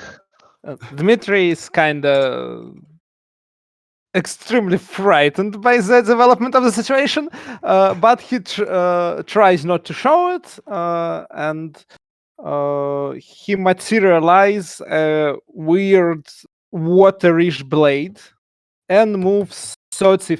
No, he does not, and stays. Oh no, he moves 30 feet towards the weird Medusa cosplay. Okay. Do you ready an action or do you do No. an attack? It is an action to manifest a blade. Okay. Okay. So you are 30 feet. So you're just kind of closing the gap, getting ready for Yep. next turn. And, So, and Sweetie, kind of just trying to draw the attention from Sweetie, so all three of those creatures want to attack her at once. Yeah, trying to aggro a little bit. Perfect. Very thoughtful. So this first snake creature that Sweetie leapt at is gonna just bonk you on the face. Your big toad face. Let's say that's a 17 to hit That hits. against a giant The toad. toad only has an Deals- AC of 11. Deals 8 bludgeoning damage as it just brings a fist down on top of you. Bonk. And then it's going to do it again because it does multi-attack. So you're getting Multi-attack. Donkey Kong. That's a natural 18. So, and then you take another 8. I'm not going to roll for damage. I'm going to take the mediums just to see if that saves time a little bit. Mm. So you get walloped It is the medium on your big Jesus. head, Yeah. your giant toad head, and that's its turn. So that one's attacking Sweetie. Dennis. Dennis casts Bane. On which one? All of them. 3 creatures, up to 3 creatures of my choice within range. It Do you says have to that I see can 'em? see. Yeah. Do I not get to cast? We haven't. Yeah, we haven't figured out a lighting source for you yet. Does Dimitri's blade shine light? No, it's blade generated, by an eldritch evil. I'm not sure it is big on providing light. Because I mean, I could be fine with it being kind of lightsabery, where the water is. Well, That's probably the easiest way to do it. Yeah. I won't be against it, although in fairness, it would be, kind of your gift to us. But I will take it. Tobin is a nice DM, except when he's Also, not. Don't look Yeah. at the sword in the mouth. Tiny bit of light, just a little bit, Just a tiny little bit of light. A little tiny bit. And Dimitri is closer too. So let's say I'm gonna say it works because otherwise you're gonna be worrying about torches and all that stuff. So if it was a Yes. full action to cast the sword, let's call that a light source for Dennis. That seems fair. So Bane, do I roll saving throws? Yep. Yeah. All 3 have to make charisma saving throws. And my DC is 16. Oh, they don't have. Oh my gosh! All right, they have a +0. Shouldn't have They chosen all ugly fail. snake monsters. Oh, they're going to get you, Dennis. They're going to get you. They're not gonna get me. All right, so they're Bane. So they take a D4 to reduce all the stuff, right? Yes. Or does it go up after a certain? Whenever a target What does that it mean? fails the throw makes an attack roll or a saving throw before the spell ends, the target must roll a d4 and subtract that number. Okay, Oh, And it nice. looks Okay. like it's I wasn't sure if it goes up. a 1-minute spell, so they're baned. Yeah. I assume. Higher Bane. level lets you cast at more enemies. It doesn't right, increase right, the right. amount. Oh, okay. Yeah, because I'm like, man, a certain level when it's like, yeah, just detract a D10. That would be so nasty. Oh That's a my full God, action, that would be Dennis? wild. Yeah, but I have a bonus action. So I'm gonna give Bardic Inspiration dice to Ripple Bum. Opa, what does it do? How does it work? Basically, It's a D8. It's a D8, and you can add it to one ability check, attack roll, or saving throw. Nice. You can add it Everything after except seeing, damage. Yeah, you can add it after seeing the roll, but before you find out whether the roll worked. Yeah. Okay, but whether it's enough or not. Okay. So I'll tell you again. It's like if the AC is whatever, and you roll 4 below it, I'll be like, you should use your bardic inspiration. Okay. Otherwise, Okay. people forget about it. Yes. Makes Okay, sense. so Dennis does that. Dennis is buffing and debuffing, which is why I hate him as a character. Yeah. So we're going to get this second snake thing, and it's going to go after Dimitri, because Dimitri's aggroing. Dimitri's AC is 13. Oh, this is going to be like taking candy But from a with baby. the armor, it was 16, Oh, that one wasn't misses. it? My armor class now is 16. It goes to 16. 16? Yes, mage armor. Okay. Well, a modded 20 will still hit you. So modded 20 hits you for 8. Hang on, you rolled a First natty attack. 20. God damn it. Modded. Oh. Modded 20. Modded 20. Did you That's take with away the the Bane? 4? Oh, thank you. See, I always forget about Bane. Yeah, I'm not going to forget. I don't need to roll that again. Yeah. But he still hits me. I just it goes. That would be exactly. Yeah, it goes to a 19. Okay. Well, he's still baned. But keep me on. Yeah, keep me remembering that, because I'm going to forget that for people. Also, the spell makes everyone So, touch like this. yeah, so this snake thing comes up to Dimitri. Its first attack goes over one shoulder, and then the second one goes straight into the face. Good, solid left hook. And Ripple Bomb, it is your turn. Oh, okay. So one of them hasn't acted yet, right? One has not attacked. So you have one who's attacking Sweetie, one who's attacking Dimitri, and one who is not attacked. Yeah. So I have advantage against anyone who hasn't acted at all in the battle. So I go That's right, at yep. that one. Just Sure. come up to him, and I'm gonna sneak attack him twice as a main action and as a bonus action. So first with my short sword. Okay. That's wow. I rolled a 3 and a 9, but with the 9, it's 15. Is 15 enough, or should I? 15 you're not supposed just to misses. Just so I'm 15 gonna just add. So I'm gonna add the But inspiration. use your bardic inspiration. Yeah. Yeah, that's an 8 we said, right? A D8. So it's Yeah. 19. Yeah. Nice. That hits. Yeah, so I deal 4d6 plus 3, which is nice. And that is, wow, I am not lying, it's 17 plus 3, 20. Nice. And that's just from That's the first from 4D. That's the first. So That's the yeah, 4d6. Like my 4D6 is just the plus sneak 3. attack. No, Yeah, that's and you that's should that, do the like, short sword. So no, it is the short sword is 1d6 plus 3 and another 3d6. So Okay, I thought by level 6. No, it's Okay, 3d6. sure. Yeah. So if 20 it's not damage. dead, I'm gonna. So if it's still Not dead alive, yet. Yep. I'm not dead yet. So I'm stabbing it with my dagger as a bonus action. So for that, if I'm not mistaken, I'm not adding my proficiency, or which one am I not adding for the secondary weapon? You're not Yeah, for adding, an offhand attack. You're not adding dexterity bonus to damage. Okay. To damage. Yeah. Okay. Still to the attack, not to damage. Okay, Damage fine. or dexterity Yeah, or strength. I don't know. I mean, attribute bonus. So the Yeah. the second one is 19. That hits. So yeah. So I roll 1d4 and 3d6, and that is much less beautiful. That's an 8. 8. All right. Hey, 28. It's nothing to sneeze about. Nobody else has done anything. I did something. Hey, Which the takes us debuffing and then- debuffing, and I hit with the inspiration. It's very important. That's right. Yeah. So it is this snake creature who you just laid into Ripple Bomb. So it's going to return the favor with Bane. It's going to multi-attack you. Sam. Okay. Well, a 4 minus 1 is 3. And then it's going to try to bring its elbow down on you. 14 minus 4 is 10. So no, we're in no bueno there. All right, which Dennis brings us saves back the to the top of day the order again. with Sweeney.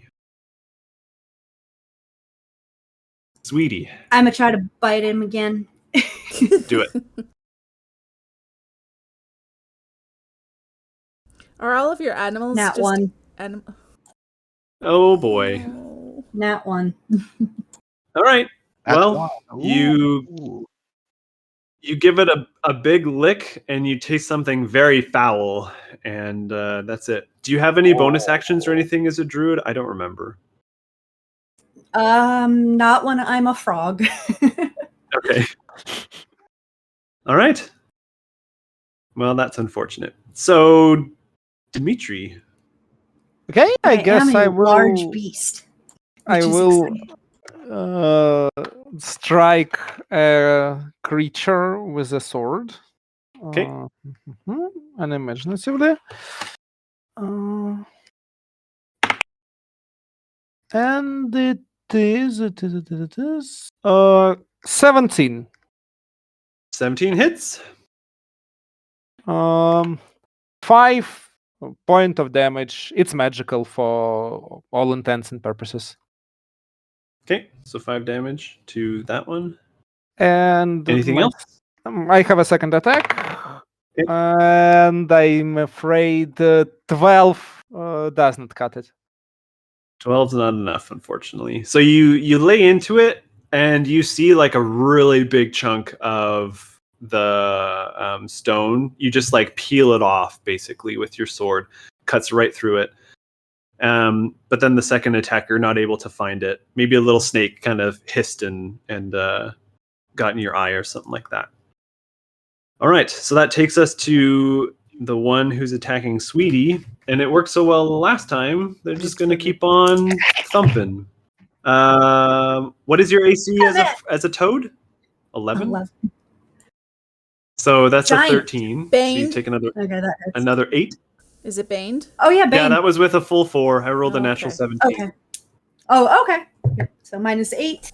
Oh, and then the second attack is a -1 because I baned 4 off of a 3. So you take 8 damage from the first one. Yep. All right.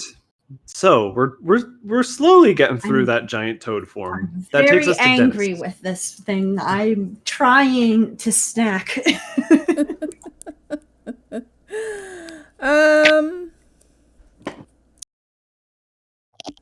Okay, I am going to viciously mock the horrible snake thing that's attacking Sweetie here.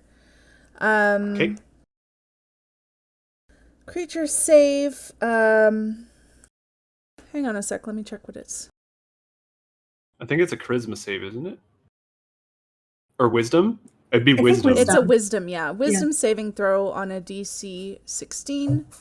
Or it takes 2d4 psychic damage and has disadvantage on its next attack roll. Really nice. And do I bane off of this as well? Yes. I should, right? Throw, so yeah. Yeah, it's a saving throw. Okay. So I have to get a natural 20 just to be safe. Yeah. Okay. Yeah, no. I got a natural 15 minus 2, so 13. So let me have it. Man, Dennis got good at this all of a sudden. Yeah. Look at you, Slither, Stone. So dumb. But the magic of Dennis's charisma makes it work. It's cutting. Did you roll your damage? Oh! 2d4, right? Yeah.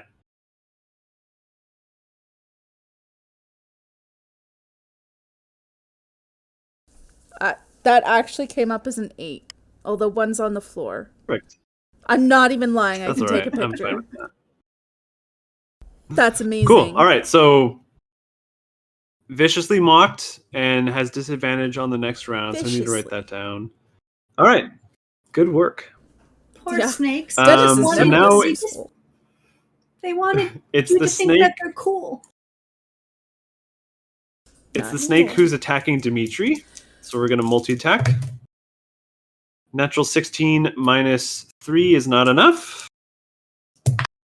And a natural 13 minus 1 is definitely not enough. So 2 more swings. I'm going to say it's a little bit unsure of what's going on because of your attack, that it's a little rattled. Which then brings us to Ripplebaum. So I'm gonna leave the one I just stabbed because I want to get sneak attacks. I'm gonna attack the one that's fighting Sweetie. Yep. Because Sweetie's getting bumped. So yeah. So again, same idea, just without advantage this time. Stabbing. Are you going to and then use bonus attack. Are you going to use your bonus attack to disengage? Otherwise, I'm going to take an attack of opportunity. Oh, right. There's a thing. I'm gonna take the attack. I wanna stab twice. So I'm gonna take the attack of opportunity. Let it. I mean, it should be. Oh wait. With Bane, it's things haven't Bane. been working well. It's Bane. I have uncanny dodge. I don't. I rolled an 8. You're fine. I'm fine. So I just swished away from it and went and stabbed the other, or tried to stab the other thing. So that's the short sword is a 21, so I guess it hits. That hits, yep. So 4d6 plus 3, yay. And again, beautiful. It's 16 plus 19. Okay. And then the dagger, the offhand. Wow, not 20. So nice. There you go. Double all that damage. Nice job, Ripplebaum. Okay, so 3d6 and 1d4. And double that, right? So it's 12, 14, 15, double, 30. Very nice. Off a dagger. Yeah. 30 off a dagger. Good job, Into dagger. a statue filled with snakes. You Esquire, so this one, nice. You like really carve into it. You find all the really weak spots. And to explain this in my own brain, you find one snake that's kind of like the hive mind snake, and you pierce its head and it all just kind of crumples, and all the snakes just turn to ooze that kind of stink underneath you. But that one's dead. So sorry, sweetie, you didn't get any you didn't get any chance to do anything other than lick it a few more times. I'm cool with that. All right, so it is this it's this snake creature's turn, the one that Ripplebaum just disengaged. I'm going to do my targeting to see who it goes after. So either Sweetie or Ripplebaum. Sweetie is odds. Ripplebaum's even. It's going after Sweetie. Here we go. Still the 11. I mean, you are the easiest one to hit, but not with an 8.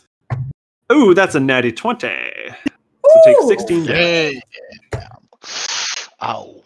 Ouch. So I pop out of frog form and and I land on my butt on the ground. Okay. But funny I'm enough, fine. it is your turn. Hey! Hey. Is that it?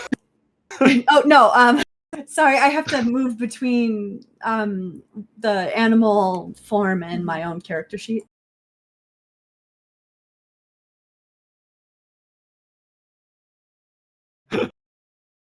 Yeah, Druids. the fun of playing online D&D. I You need know. the 3 monitor spread up, and yeah. Mhm. Pretty much. Well, that was frustrating, and I'm mad about this. Understandably. Aw. So I'm going to...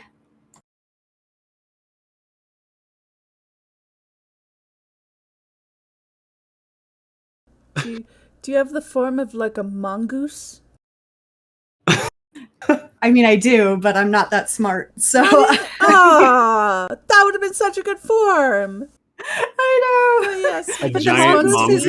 The mongoose is very small. It's not a giant mongoose. Oh, okay. Well, still. Yeah, I would have allowed you to homebrew a giant mongoose. Well, now you... Okay, okay. The toad was I funny. am going to... I'm in frustration. I growl at one of the toads, and my little fangs get really sharp, and I'm going to chomp on it. I'm using the Primal Savagery cantrip. Ooh. Cool. So I don't know that. you make a melee spell attack against one creature within 5 feet. I would move up to it, which I have. the build. I can do that. And that's the one that just bonked you? Yeah. No, wait, no. I thought the one that bonked me is dead. Yeah. Oh No. yeah. So, then well, yes. The other So one. came and bonked. sorry. Yeah. So Ripplebomb killed the one that you were licking, and then the one that he first attacked has come over Yeah, to you. I'll go and do. I'll hit that one. Out of Toad. Oh, that one. Okay, So that was roll the to toad hit. that did it. Okay, yeah, yep. So see, I've never used this one either. Ooh. I know this sounds like a Exciting. newer thing. Yeah, it's A newer book thing. Santa's Guide to Everything. Oh, okay. That's a They're such good 2 plus. Oh, no. Oh no. He used up That's a all 2 your 20s. plus 6. it's not enough. Oh. That's unfortunately a miss. So you chomp, but it's like trying to bite into I don't know. It's a very hard. You're trying to bite into like a I've probably sure. bit rocks before. You can't get through the I've rind. probably bit Yeah. rocks before. And know my, rocks all my right. little teeth get little again, and I'm just like, Oh. hey, again. Like, The mouthfeel of rock. Yes. yeah, delightful mouthfeel of rock. Dimitri, you have one of these creatures right up on you still. Yep. No creative ideas. I will just continue to chop it with a sword. Okay, 21, I guess. that hits. Nice. 6 damage. All right. Roll again. And critical failure. I Oh, waited no. for this to happen. No. It's natural one. That's Hey, so sad. that's only 2 this game. That's not bad so far. Yeah. So you get 1 attack off, and then you swing in and you carve off another really big chunk. But I'll say you carve off like a chunk of its rib, and like a huge pile of snakes like flop out of it onto the floor. Gross. And you Gross. like kind of retreat and take another swing, and you miss. Gross. Dennis, because that one's dead. It's Dennis's turn. So Dennis, to paint you the picture, you have Ripplebomb and Sweetie attacking one that looks in very bad shape, and then Mhm. Dimitri's just very carefully kind of filleting this one right in front. So, and I don't know if you've moved, so you kind of have both of them within view. I haven't moved. Dennis is casting 3rd level sleep, All right, as he does. we're going all out. So that is 9d8. I have it on my roll app. I'm just because I can't Yep. add up 9 dice. My math skills aren't that great. 37. 776 All right. 553211. And it starts from the lowest HP until it's asleep, and then it's the next highest HP. Yep. So I the love sleep. one that like Sweetie's chomping on it, and then it just kind of falls over. So she gets or they get pulled Yeah. I'm like, you did it, up sweetie. with it. And then the one, That was you. yeah. And then the one that Dimitri like cut into and all the snakes fell out, it also just flops over. So they Dennis are both saves done. the day again. They're asleep. Dennis did it. And with no more snake damage than was necessary. Because these are probably protected species. Which Dennis cares about now. Because Lelouth is here. At Somewhere. least until Lelouth isn't looking. Yeah, until Lelouth isn't in the vicinity, Dennis cares about endangered species. So they're asleep. Can we tiptoe around? Ugh. You can tiptoe around. Yep, Yeah. they're completely Don't incapacitated. have to kill. You don't Yes, have to okay. kill. You can be kind, Ripplebum. Dmitri is trying to. I just don't want to encounter these on the way back. How long are they gonna be asleep? How long will they be asleep? Isn't it like a D4 hours? Do you Is want to it? roll that? Or do you want me to roll that? I'm gonna roll it. 3 hours. Yeah, 1 hour. 3 hours of It's like, okay, fine. Dimitri, I are you will- startled when your opponent falls asleep? Dmitry is like, what the hell? Then he looks at Dennis, kind of understands what happened, and tries to poke a snake protruding from the creature, trying to understand, well, where the stone ends and the snakish begins. Okay. So I'm Yeah, the you best. don't- I saved the day, Doesn't and I'm very proud. that I'm was going to all just you, kind of preen. sweetie. Well. Are you okay, sweetie? Oh yeah, are you Mhm. okay? No, physically, are you Yeah. okay? Like with Oh the yeah, I HP? haven't taken a scratch. Oh, okay, nice. Okay. That's the nice thing Sure. about being a I don't druid. know how druids work. They knock you out of form. You go through all their hit points before you hit to yours. Oh, Druids are good. nigh unkillable in 5th edition. Sweet. Uh, Okay. All right, so I'll say that when the joys of online D&D. Yeah. I can't hear you anymore, Lindsay. No, I Did you wasn't say something? talking. I was waiting for you to talk. Okay, so I'll just say before you like finish up. So as these things die, because you did kill one and fall asleep, very horrible smells bombard your senses. All of you, probably worse for Sweetie, because you are so acute with all of your olfactory senses. So something similar to burning motor oil mixed with stale bread, mixed with pork blood, is just this cacophony for your senses. And Not then with tasty, them I'm out of commission, you notice that there's a hallway going north. There's a hallway that goes north, and you can see that it too takes a turn to the west. And that seems like your way out. Okay. Well, Dennis can't see any of this, so No. yeah. someone's gonna have to lead I'm him. going to shriek about the smell and bolt towards what I think the door is. Dennis is going to be like, can someone tell me what's going on, please? I will take Dennis's hand and Thank you, slowly Dimitri. lead him carefully tiptoeing around snakes on the floor. Thank you. And we're Of course. Ripplebum. You going with us? No, Ripplebomb is behind Sweetie. Yeah. Okay, great. We're going. Hopefully, All right, Dennis so- can see again. You go up this final hallway, and then it turns west, and you enter a space that looks a lot like the antechamber. This is, you would assume, is the exit, where it's like, you know, if you like this, go to this location or go to this exhibit and check this. Except all of the like paraphernalia that would be there is all destroyed. And instead, what you see is a pentagram scrawled in blood on the Plot wall. twist. It's shit again. What am I saying here? Probably- Dimitri. Yeah, Dimitri, you would recognize this. Oh, So let's have you roll an Arcana check. I feel like it's what made those snakes do that weird shit. But it's 18. Okay, perfect. I was like, please let there be a high roll, because this is never mind. Okay, so you notice this.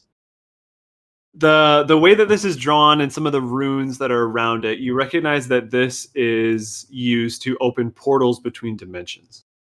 Oh. And you, with your knowledge of this kind of thing, you would know basically how to reactivate it. You would have to touch certain points in a certain order. So you can do that if you wish. I won't make you roll for it since your 18 is sufficient. But you get the sense that this is where your prey has gone. Through the pentagram. Okay, it's good news, bad news time. Which of you prefer the first? Good news. Oh, with a bag. Snacks. Snacks. Is there snacks? I'm kind of hungry too, to be honest. Dennis is. You can, I can lead you back to the previous room. You can eat the snake. I'm good.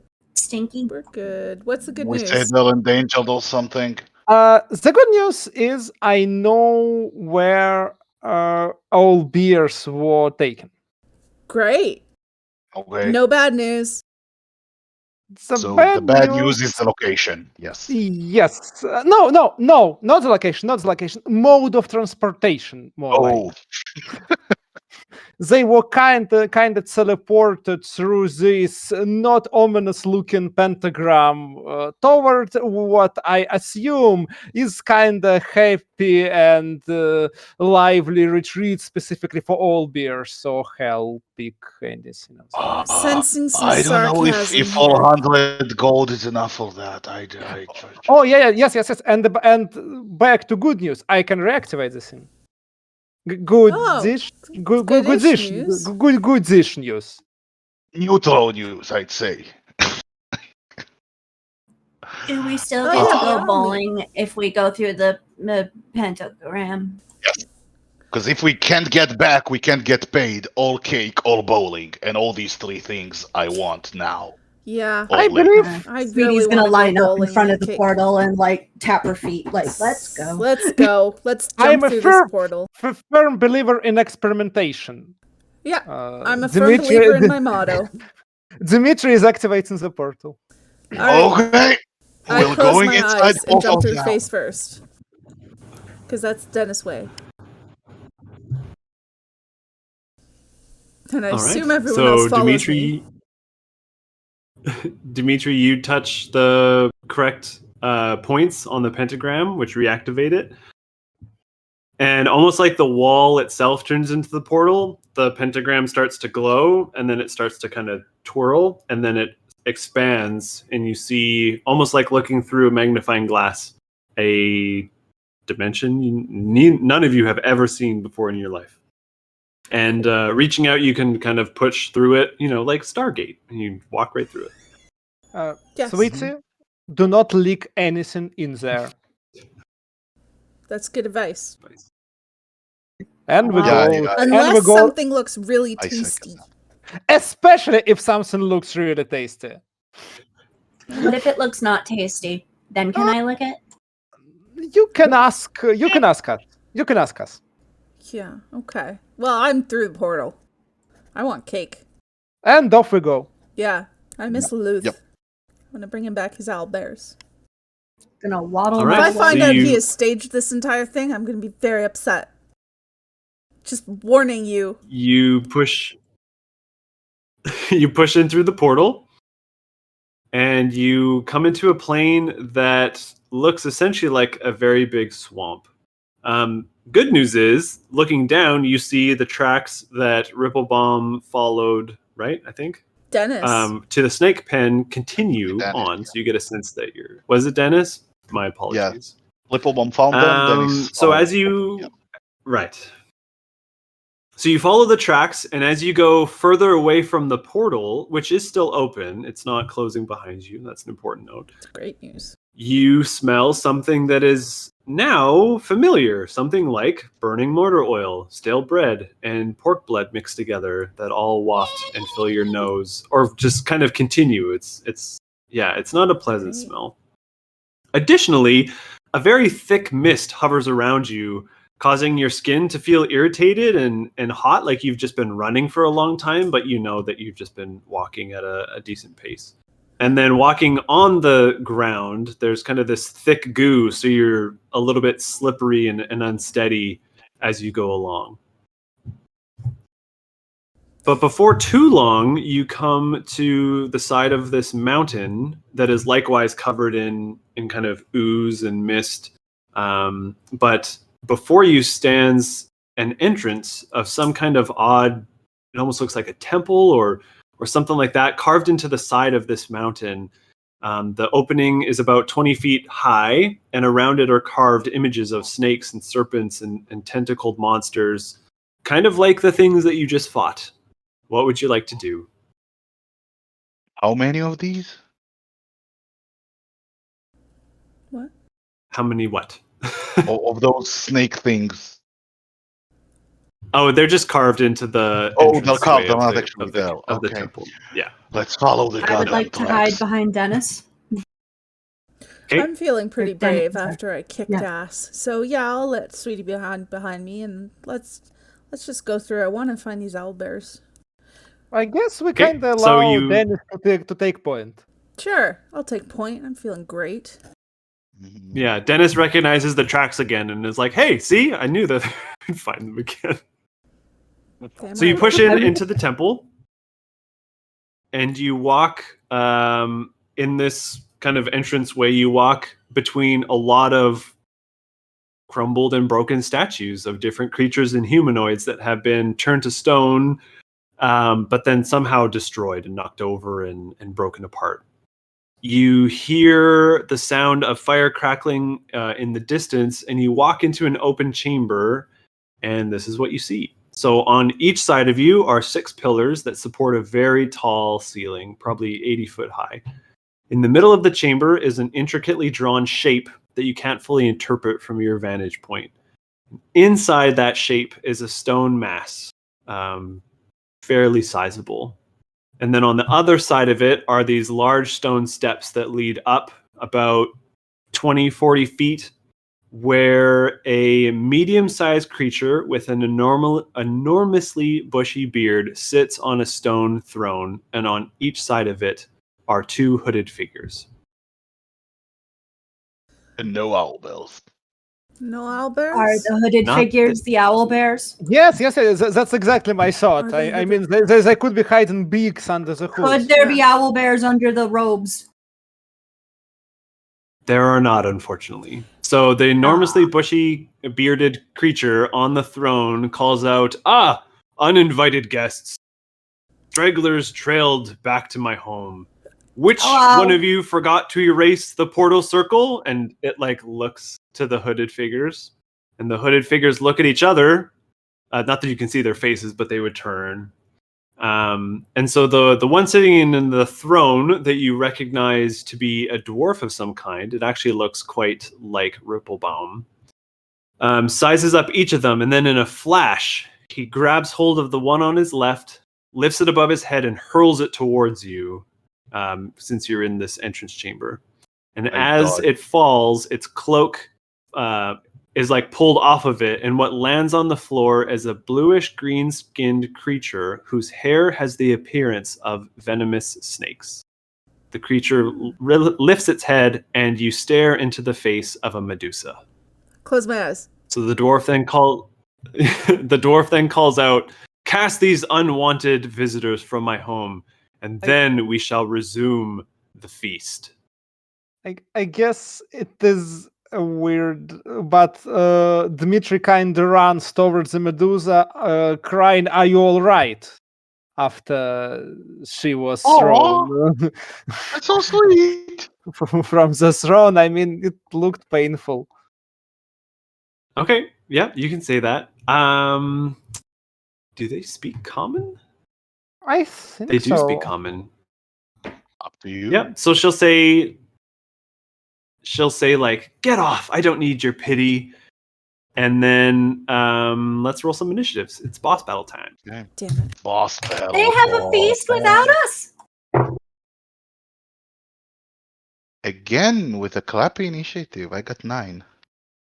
Okay. 11. 13. 12. We clustered. All right.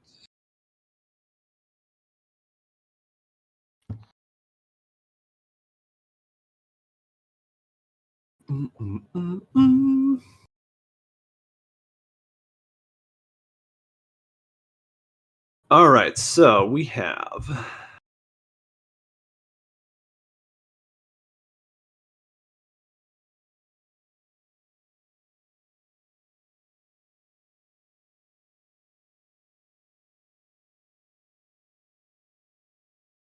Sweetie, what's your dex? +2. It's 15. Okay.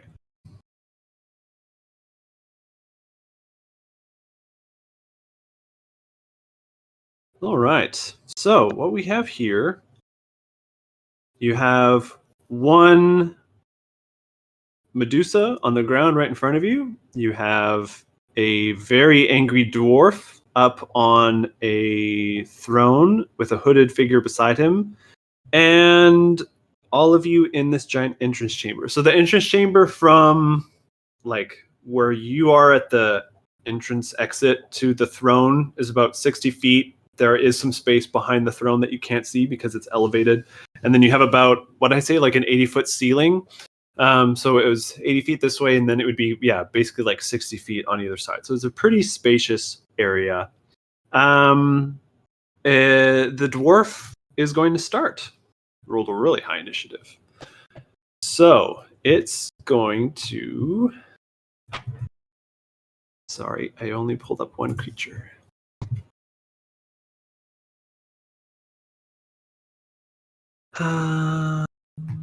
Yeah. Sorry, I need to leave right. for 30 seconds. Yep.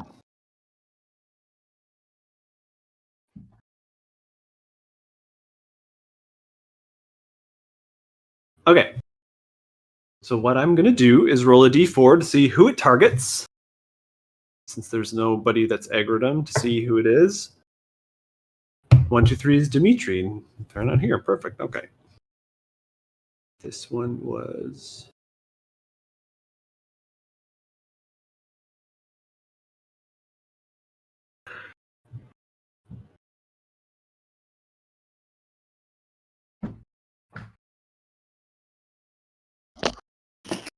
Sorry. All right. So, Dimitri, this dwarf that looks a lot like Ripplebum stands on his throne, points at you, and says, "You think you've earned the powers that you wield? Well, we'll see about that." And he's going to cast Crown of Madness on you. Oh, If shit. this So, jerk gets roll Crown of me a Madness to Wisdom work, saving throw. if this jerk can cross Crown of... I can't even talk, I'm so angry with him. Dennis has been trying to cast Crown of Madness for years. Crown, Never worked. Crown of Madness, 14. 14 is not enough, unfortunately. So you have a, what does it say? A twisted crown of jagged iron appears on your head and a madness glows in your eyes. So when it becomes your turn, we'll come back to that. Oh, So this one fuck. has used that on Dimitri. Then it is the Medusa who's on the ground. Yeah, we're kind of doing the wombo combo here. So with Dimitri taken care of, let's see here. Oh, these creatures are so fun. So everybody is back, right? Dimitri ran up to it. Everybody is kind of at the entrance still? Yeah. Okay. Weapons drawn. So we're about halfway, 60 feet. So she can go 30 feet. All right. Gonna roll another targeting to see who's it's going after. All right, Ripplebum, this one's running straight at you. So it's going to... I think we're going to try to constrict you. So let's roll the hit. That's a 16. No, that's a 14, so it meets, right? If it meets my armor class, what it runs towards you, charges at you. If it meets, like if it's equal, then it succeeds. It has to be lower to miss. I see. Okay. So it charges towards you. All the snakes like flare out, and it runs, and it just like envelops you with its arms, and the snakes start to like peck at your face a little bit. So you are grappled, and we're gonna say that's all it's gonna do. Wait, no, it can use snake hair, so it is gonna try to bite you with its snakes. Now that you're constricted. Ouch. Oh, it misses though. And yeah, that's it. Okay, so that one's done. So it's restraining Ripplebound.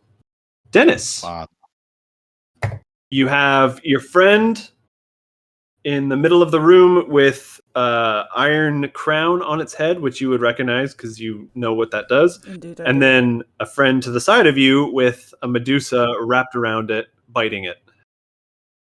Where's the other Medusa? And the dwarf? At the top of the throne, so 60 feet away up the steps. Shit. Okay. If I had a 30-foot cube, what could I include in it? Could I include Medusa and Dimitri? Yes. And what else would that sort of net? That's it. From where you are at the entrance, that's it. Yeah. That would cover like half of the boss arena, basically. Okay.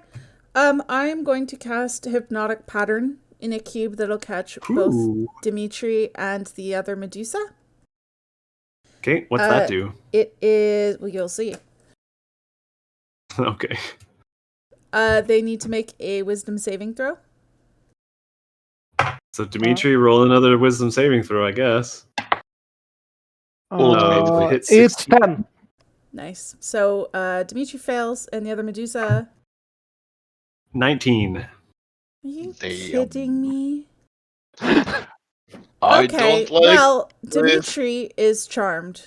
Incapacitated with a... Double charmed? Yep, with a speed of 0.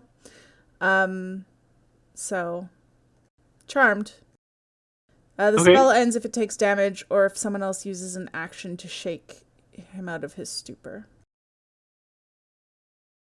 Which it better not be that, but that would take a whole action, so he's charmed. Yeah, so right now, basically, you and the dwarf are playing like with Dmitry and the puppeteer. Yeah. You're gonna have PTSD from this. We're Legit, fighting this over is Dimitri. horrible. When I was creating this Okay, so character, Dimitri... I thought I will give him a low wisdom. I mean, what are the odds someone would use a mind control spell on me? That was exactly my thoughts. What are the odds indeed? Oh, bonus action. A bonus action I'm going to give to Ripple Bomb. The Bardic Inspiration dice. I'm gonna give to Ripple Bomb. Okay. No, wait, yeah, he's the one constricted right now, right? I'm the one conflicted, so it's less useful. A Bardic Inspiration it's useful dice. to get free. Well, yeah, you're gonna get free, and then you can use it where you choose. Okay. It lasts a minute. Next. Wait, how many? I think 1d8? Or how does it work again? Yeah, it's 10 minutes. You choose where to use 1d8. the dice. Sorry. That's right. Is it 1d8 total, 1d8 per turn? Like how? You get 1d8. 1d8 total. Yeah. To use once. Okay. Yeah. Cool. All right, Dimitri, it's your turn. So, what's the save condition from your spell, Dennis?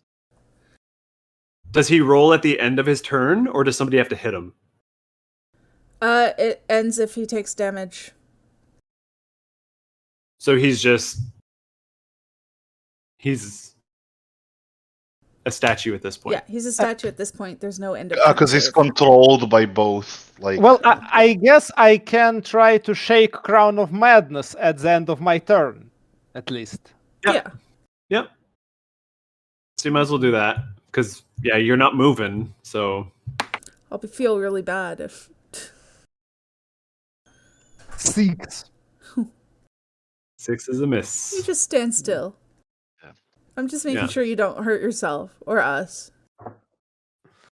I'm worried about us. Stand still. Okay, I'm gonna do this. So Dimitri, while you were down there trying to help the Medusa, you turned around just as the Crown of Madness hit you, and then Dennis's spell froze you in position. But what you're staring at right in front of your face is the stone visage of an owlbear. And you can't tell that to the rest of your party either because of your incapacitation. So. No. I'm so sad. Yep. All right.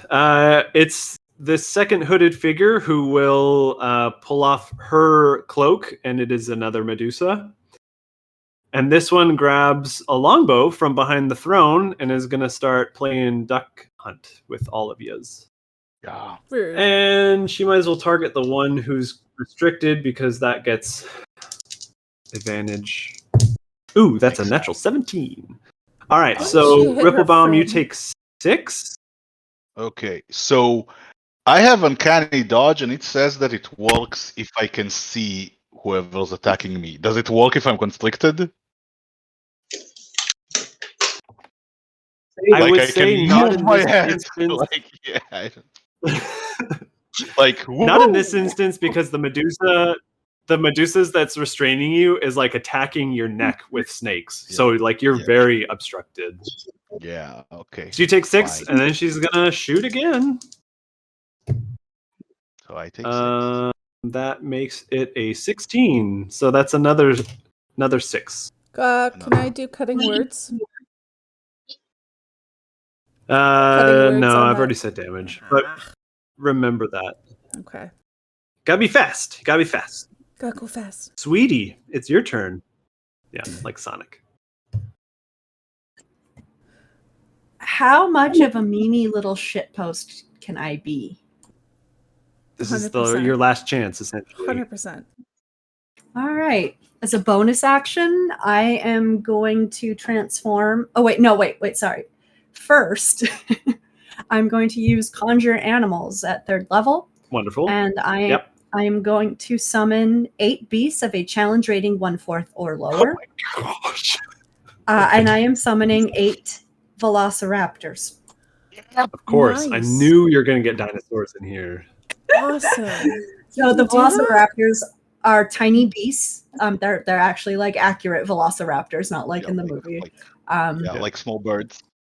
Yeah, they're about the size of a turkey. Yeah. Cute. And they have an initiative, but we can just have them all as one group instead of 8 separate initiatives. Rolling 8 initiative. Okay, I'll roll that just so it's in my... Yep. And their initiative bonus is... They will go right at the very end. Cool. Too. Yeah, I got it pulled up. Perfect. Thank you. And then as a bonus action, I'm going to be a velociraptor too. Nice. Awesome. Do they get pack tactics? Yeah, they do get pack tactics. We all do. This is gonna get nasty. I mean, I had pack tactics without being a velociraptor, but it's more fun if we're all velociraptors. It's way more fun. But that's all I can do for right now. Okay, literally when you said as a bonus action I transform, I was like, oh no. They're gonna be a T-Rex and like summon a whole bunch of ads, and it's gonna be like the reverse. All right, perfect. No, I want to be a velociraptor with Ripplebaum. more velociraptors. Ripplebaum, you have a Medusa Yeah. giving you a bunch of snake hickeys on your neck. Do you want to break free, or do you want to just attack close up? I want to try to break free. Yeah, I don't like this constriction one bit. So to break out of constrained or grapple, you must roll athletics. Athletics. Or acrobatics, if I remember correctly. My athletics is better anyway. Okay. So yeah, it's traditionally athletics to get out of a grapple. Okay, so it's a natural 1. Never mind. Oh no! All right, yeah. Can I use my bonus? There's just too much going on. You got arrows. Yeah, I'll let you get an attack in with that. Yeah, That's so fine. I stab with my dagger. And it's 10. I guess not enough. 10 is a miss. I won't use the inspiration. I'll keep it for the constriction. Good choice. All right. Okay. Now it's a velociraptor horde. So there's 8 of them, and they can all attack twice. Yep. And they all have advantage. Yep. Wow.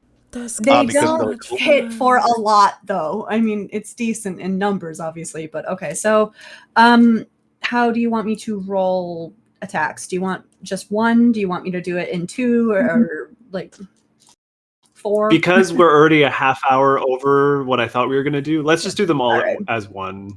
All right. I'm fine. I still have some tricks up my sleeve, too. So, 15. 15 against what? What are you attacking?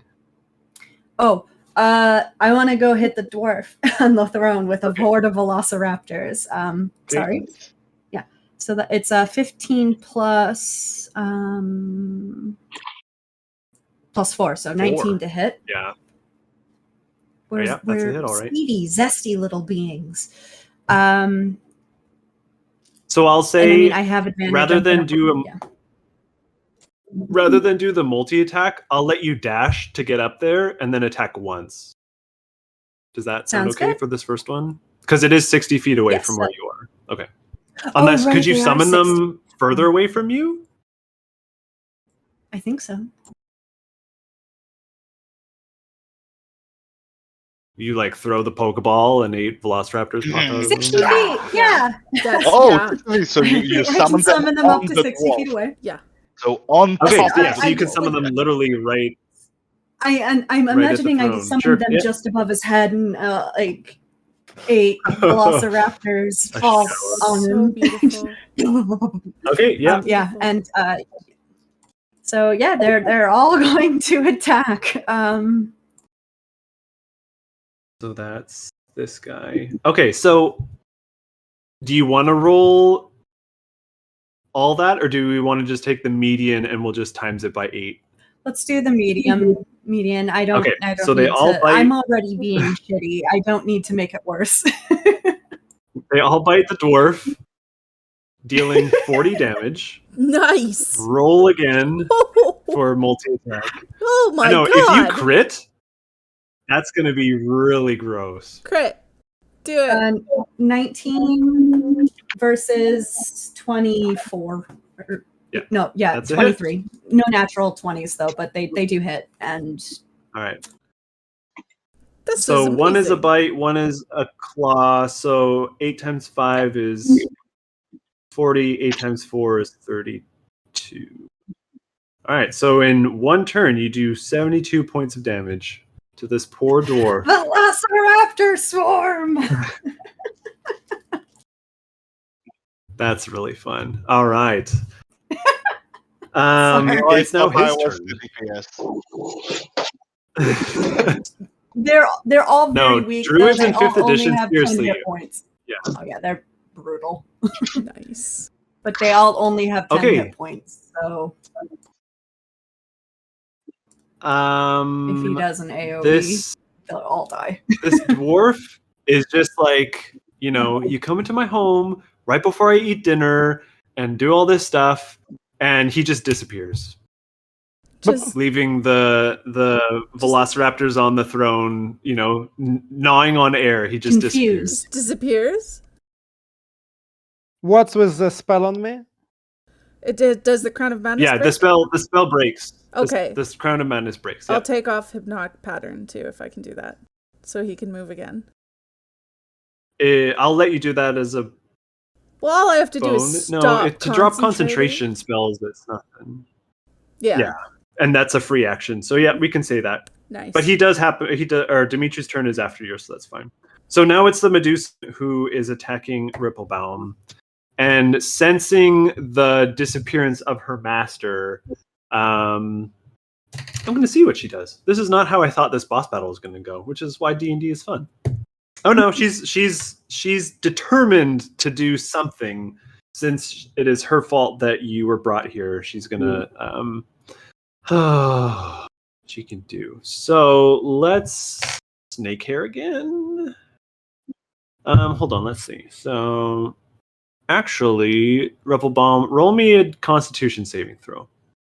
Constitution saving throw. Oh crap! Should be Not pretty that great. decent as a dwarf. Wait, for what is it? Because I do get advantage for some stuff. For mind control, for poison.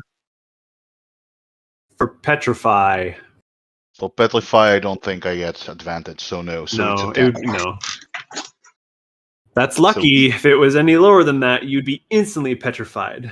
So you're turning to stone. So from the bottom of your feet, you are now implanted in that spot, unable to move, and we'll try to. I think you save at the end of your turn. So We have That's good. advantage That against initial being one is the one that you don't paralyzed. want to fail by 5 or more. That's not the same thing? That's not the same. No. Okay. It's specifically to be petrified. All right, Mhm. so Yeah, that's its turn. That's all it's going to do because why not? And Dennis. So you have 2 Medusas left. I am going to cast second level blindness on them. You can cast it on both? 1+1 spell level creature. Oh, Okay, third level. and what's the... I have to cast third level. Okay. So Constitution saving throw. If it fails, it's blinded, and it can do end of turn saving throws. So Constitution DC 16.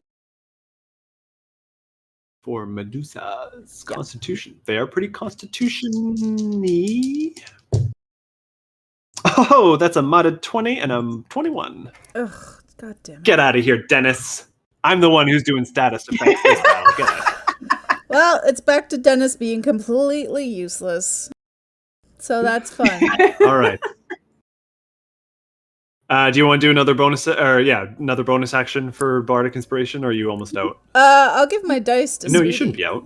6th level. No, I've got Sure. lots more. I'll give my dice to Sweetie. Okay.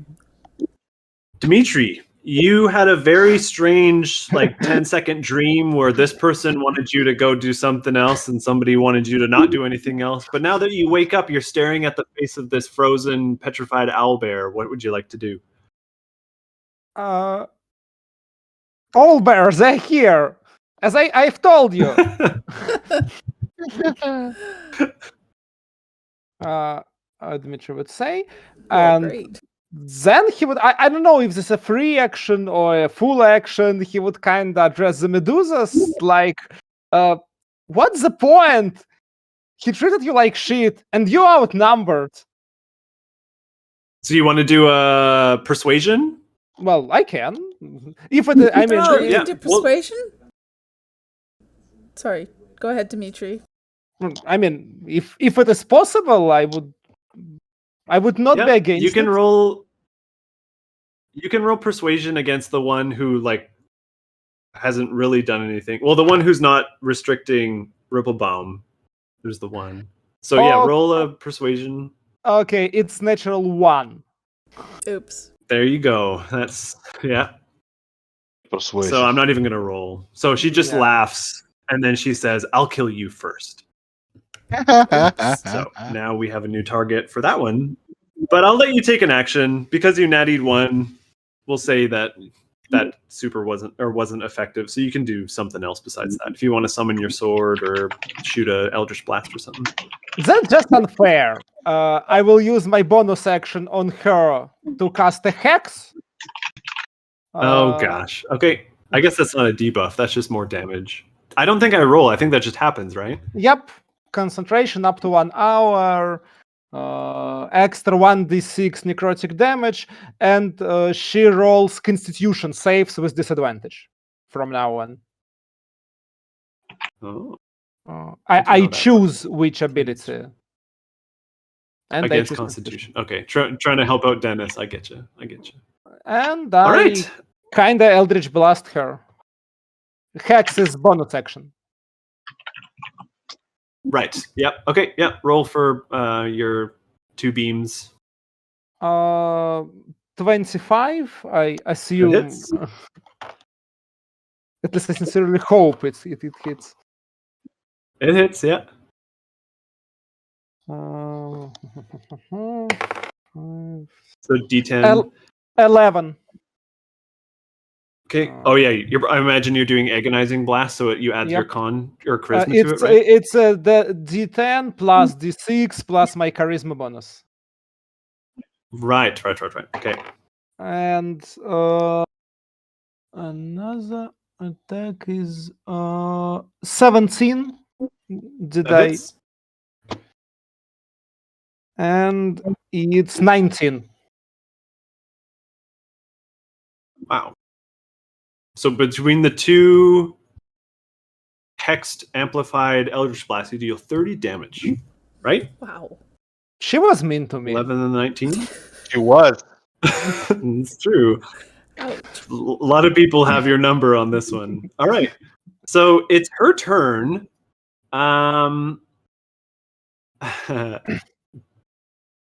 Sweetie, roll Constitution saving throws for all these velociraptors.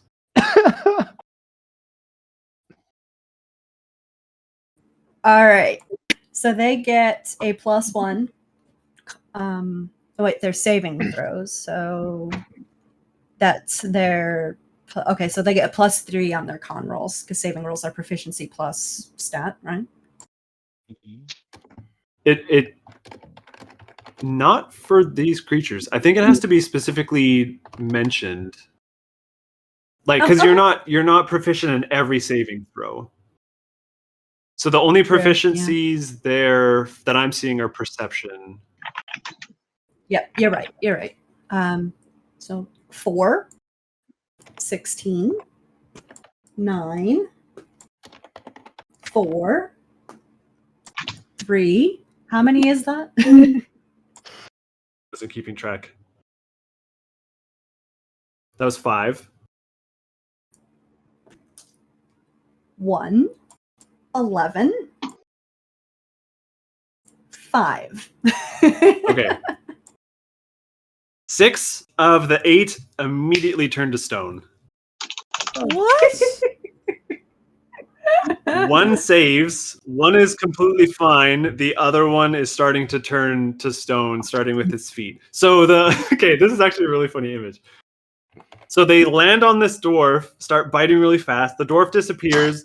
They land on the throne, and then kind of like when you get a really bad turn in like Dr. Mario, where they all turn to stone, and you have like a couple that bounce free. One like bounces off the throne, the one that saved, and then it's like this pyramid of frozen velociraptors with the one on top with its feet frozen, just like a windmill, or not windmill, like a wind vane, just like pointing straight ahead on this throne.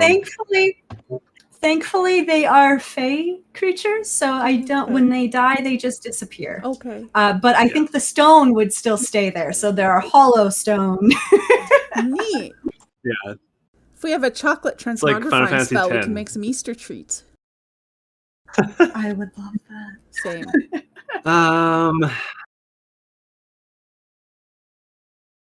I kind of want to still attack Dimitri, but I'm going to say that that's enough for her because that is a full action.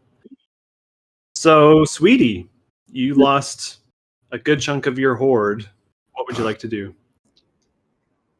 This is tragedy that will not be forgotten. I will let out the tiniest battle cry and race towards the one who did it. Yeah. She's going All right. down. You have Bardic Inspiration dice. Don't forget. I do. That's a D8, A right? D8, yeah. Sorry, my cat's jumped up on my notes to try and steal my dice. You can't see her, but she's right here. It's fair. Fair and just. Okay, so please remind me, because you do entire Theater of Mind stuff, I need reminders about distances. No How problem. far away am I from that one? From the one that petrified all of your velociraptors? I believe, unless you moved when you summon them, you are 60 feet away. All right. I'm going to move 30 feet. And then as a bonus action, I'm going to move 30 more feet. As a dash. Wonderful. Wait, no, So bonus you're action right- dash is only right- for rogues. No, so dash, you just use double your movement, and that's your like full thing. Yep, exactly. Yeah. So So you I'm gonna use your dash. whole turn to get right at her ankles. I'm going to roar Yeah, doing that the whole magnificently. time. Yeah. Yeah. Like Yzma when she's running after Kronk. Yeah. Ripplebum, you still have a Medusa all up in your business. So I'm trying to get free again. Athletics, we said, right? Yeah. Okay. So Come on, this is the time. Okay. 18. Should There be you enough, go. right? You're free. Yep. Ah, God, then It was really low. The first time if you had used your inspiration dice, you would have got it. It was only no, but an I had, 11, but so I got yeah, the you nat were close the one, first time. so Oh, I didn't. It wasn't even like sorry. I thought you got like a 5 or something. No, I got a nat one. Okay, and with my bonus action, is my throwing dagger is my dagger in range of the other Medusa? Because I want to get the sneak attack bonus because she's fighting Dmitry. She's not fighting. What is your range? Dmitry hand to hand, I think. It doesn't matter. Fighting Sweetie. Sweetie's oh, there. right, she's fighting Sweetie. Oh, yeah, because it has to be at least 5 feet from her to count. But Sweetie is there. Okay. What's the range of the throwing dagger? I actually have no idea. That would do it. Yeah, 20 to 60. I'll let you do that without disadvantage. Okay, cool. So cool. So I'm throwing the dagger. It's a 12. I'm adding, before you say anything, I'm adding the inspiration die. It's a 12. It's a 19. Okay. Should hit, I hope. That hits. 19. Yep. Okay. So 4 plus 1d4 plus 3d6. Not bad at all. Sorry, I lost the die. I'm gonna roll that one. Ooh, that's nice. Oh, wow. Wow, that's a fucking amazing roll. Sorry. 20. All right. I got like 5, 5, I'll let 6, you do that 4. as your. I'll let you do that as your main action. I won't call getting out of grappling anything other than just like a saving throw. Ooh, that's my main which action. I won't do. So if you want to I throw had another one, I mean, the 3 on top of first it. of all, yeah, there's 3 damage, so it's 23, and yeah, I will throw another one because I do have another dagger. Or if you want to attack the one that's like right beside you. Those are your options. No, I'll attack the one beside me with a short sword. It won't be a sneak attack, but fine. Okay. No, I'll throw another. No, I will throw it. I want to maximize damage. I want to fair enough. finish off that one. Sorry, Sweetie. I'm getting into your. Well, that's a 3. I mean, plus 6. It's still a 9. So no, my second That dagger one goes just wide. flies somewhere, and I'm that out. One of goes wide, and it bounces off the pile of frozen velociraptors. Yeah. That's my favorite phrase that I've heard uttered in a D&D game for a while. Okay, so Sweetie, you have one half frozen one and one that is completely fine. So you have one wing velociraptor with you to attack. So you can roll an attack for that one. I'll still give it pack tactics since there is technically one functioning nearby, but it's only the one who's doing any damage to this Medusa. All right. 15 plus 2, 17 to hit. That hits. And then second attack is 10 plus 2, 12 to hit, which I don't think does. That one misses, but it's a solid 5 damage. Little nibble on its ankles. All right, so the dwarf has disappeared. Okay, so this Medusa that was attacking Ripplebaum, because Ripplebaum got free, this one is going to look at Dennis, and then it's going to look at the rest of the surroundings, and it's just going to start running out of the temple, making a break for it. Okay. Which leaves... Sorry, Dennis? Nothing. Okay, so it's your turn now. You have one Medusa at the top of the steps that Sweetie and her Velociraptor are attacking. I guess everybody now at this point is attacking it. So What would you like to do? I'm going to cast Tasha's Hideous Laughter on her. Oh boy. So, okay. A creature with an intelligence of over 4, which I assume they can speak, so they must have an int of over 4. Yeah. It's a wisdom saving throw. You know my DC. Did you meet 16? Oh, it's a 13. All right, so she collapses in a fit of laughter. Fit of laughter. She's prone and incapacitated. Now she's going to get the business. Oh, yes. Proning. Hit her with your tiny little beak. Is the absolute worst. Little bite her nose off. Does she have a nose, or is So she like now Snake everybody Face? who attacks, they have noses. They're fairly humanoid Okay. in this, at least. So everybody who attacks her from now on has advantage. Well, unless she stands up. But Dimitri, you'll have advantage because it's your turn. Kind of feel bad about continuing to attack her. Those You wanna- probably. We could just walk away. Talk with her again. Can I try? Can I use Persuade as a bonus action? That's up to the party to decide. Do we want to kind of collapse the initiative and try to talk this out? I should say Well, that my persuasion is plus 11, so I'm fine with that. please let I me mean, try to then it's persuade what her. Dennis is like, here's just my before resume. me, so yes, it's okay. Okay. Okay, sure. Dennis, go Thanks, for it. guys. I'm going to walk up and crouch down because she's still laughing, probably crying with tears at how funny my joke was. So I crouch down at her and I say, "Your master has fled. Your sister has fled. They've abandoned you. Do you want to give your life for them? Look around you." And I'm going to try to persuade her. All right, go ahead. With 7 plus 11, 18. Very touching with the dramatic music in the background. Yeah, sorry. Husband's All watching right, Netflix. it beats 18 with? her 16. Yes. Yep. Okay. So Awesome. she's there. So she'll I'll say once you say that, like the laughing will drop, but the tears will continue. Aww. And she'll say, "He was horrible to us." And then she'll explain, I'm not going to do this in character because we're getting to the end of our time, but she'll explain how those two, her and her sister, were sent out into the world to collect these type of creatures. They would turn them to stone, and then he would eat them. And it was the way that he would maintain his power and his magic and stuff, by consuming the flesh of these creatures turned to stone. And so because whatever you guys did was enough to cast him out of this place, there's hope that they can maybe return to their home dimension. And so she says, like, behind the throne is one of the owlbears, which I was going to say, sweetie, you would have started smelling it too, because it's not frozen. That one is fine. And then she will offer to free the one who has been turned to stone that Dimitri saw, so that you can return them to Yes, please. The park. We need to bring both salt and coffee All right. back to their home. Lilith is going to be so happy. Cake! Good day, Dennis. And everyone else.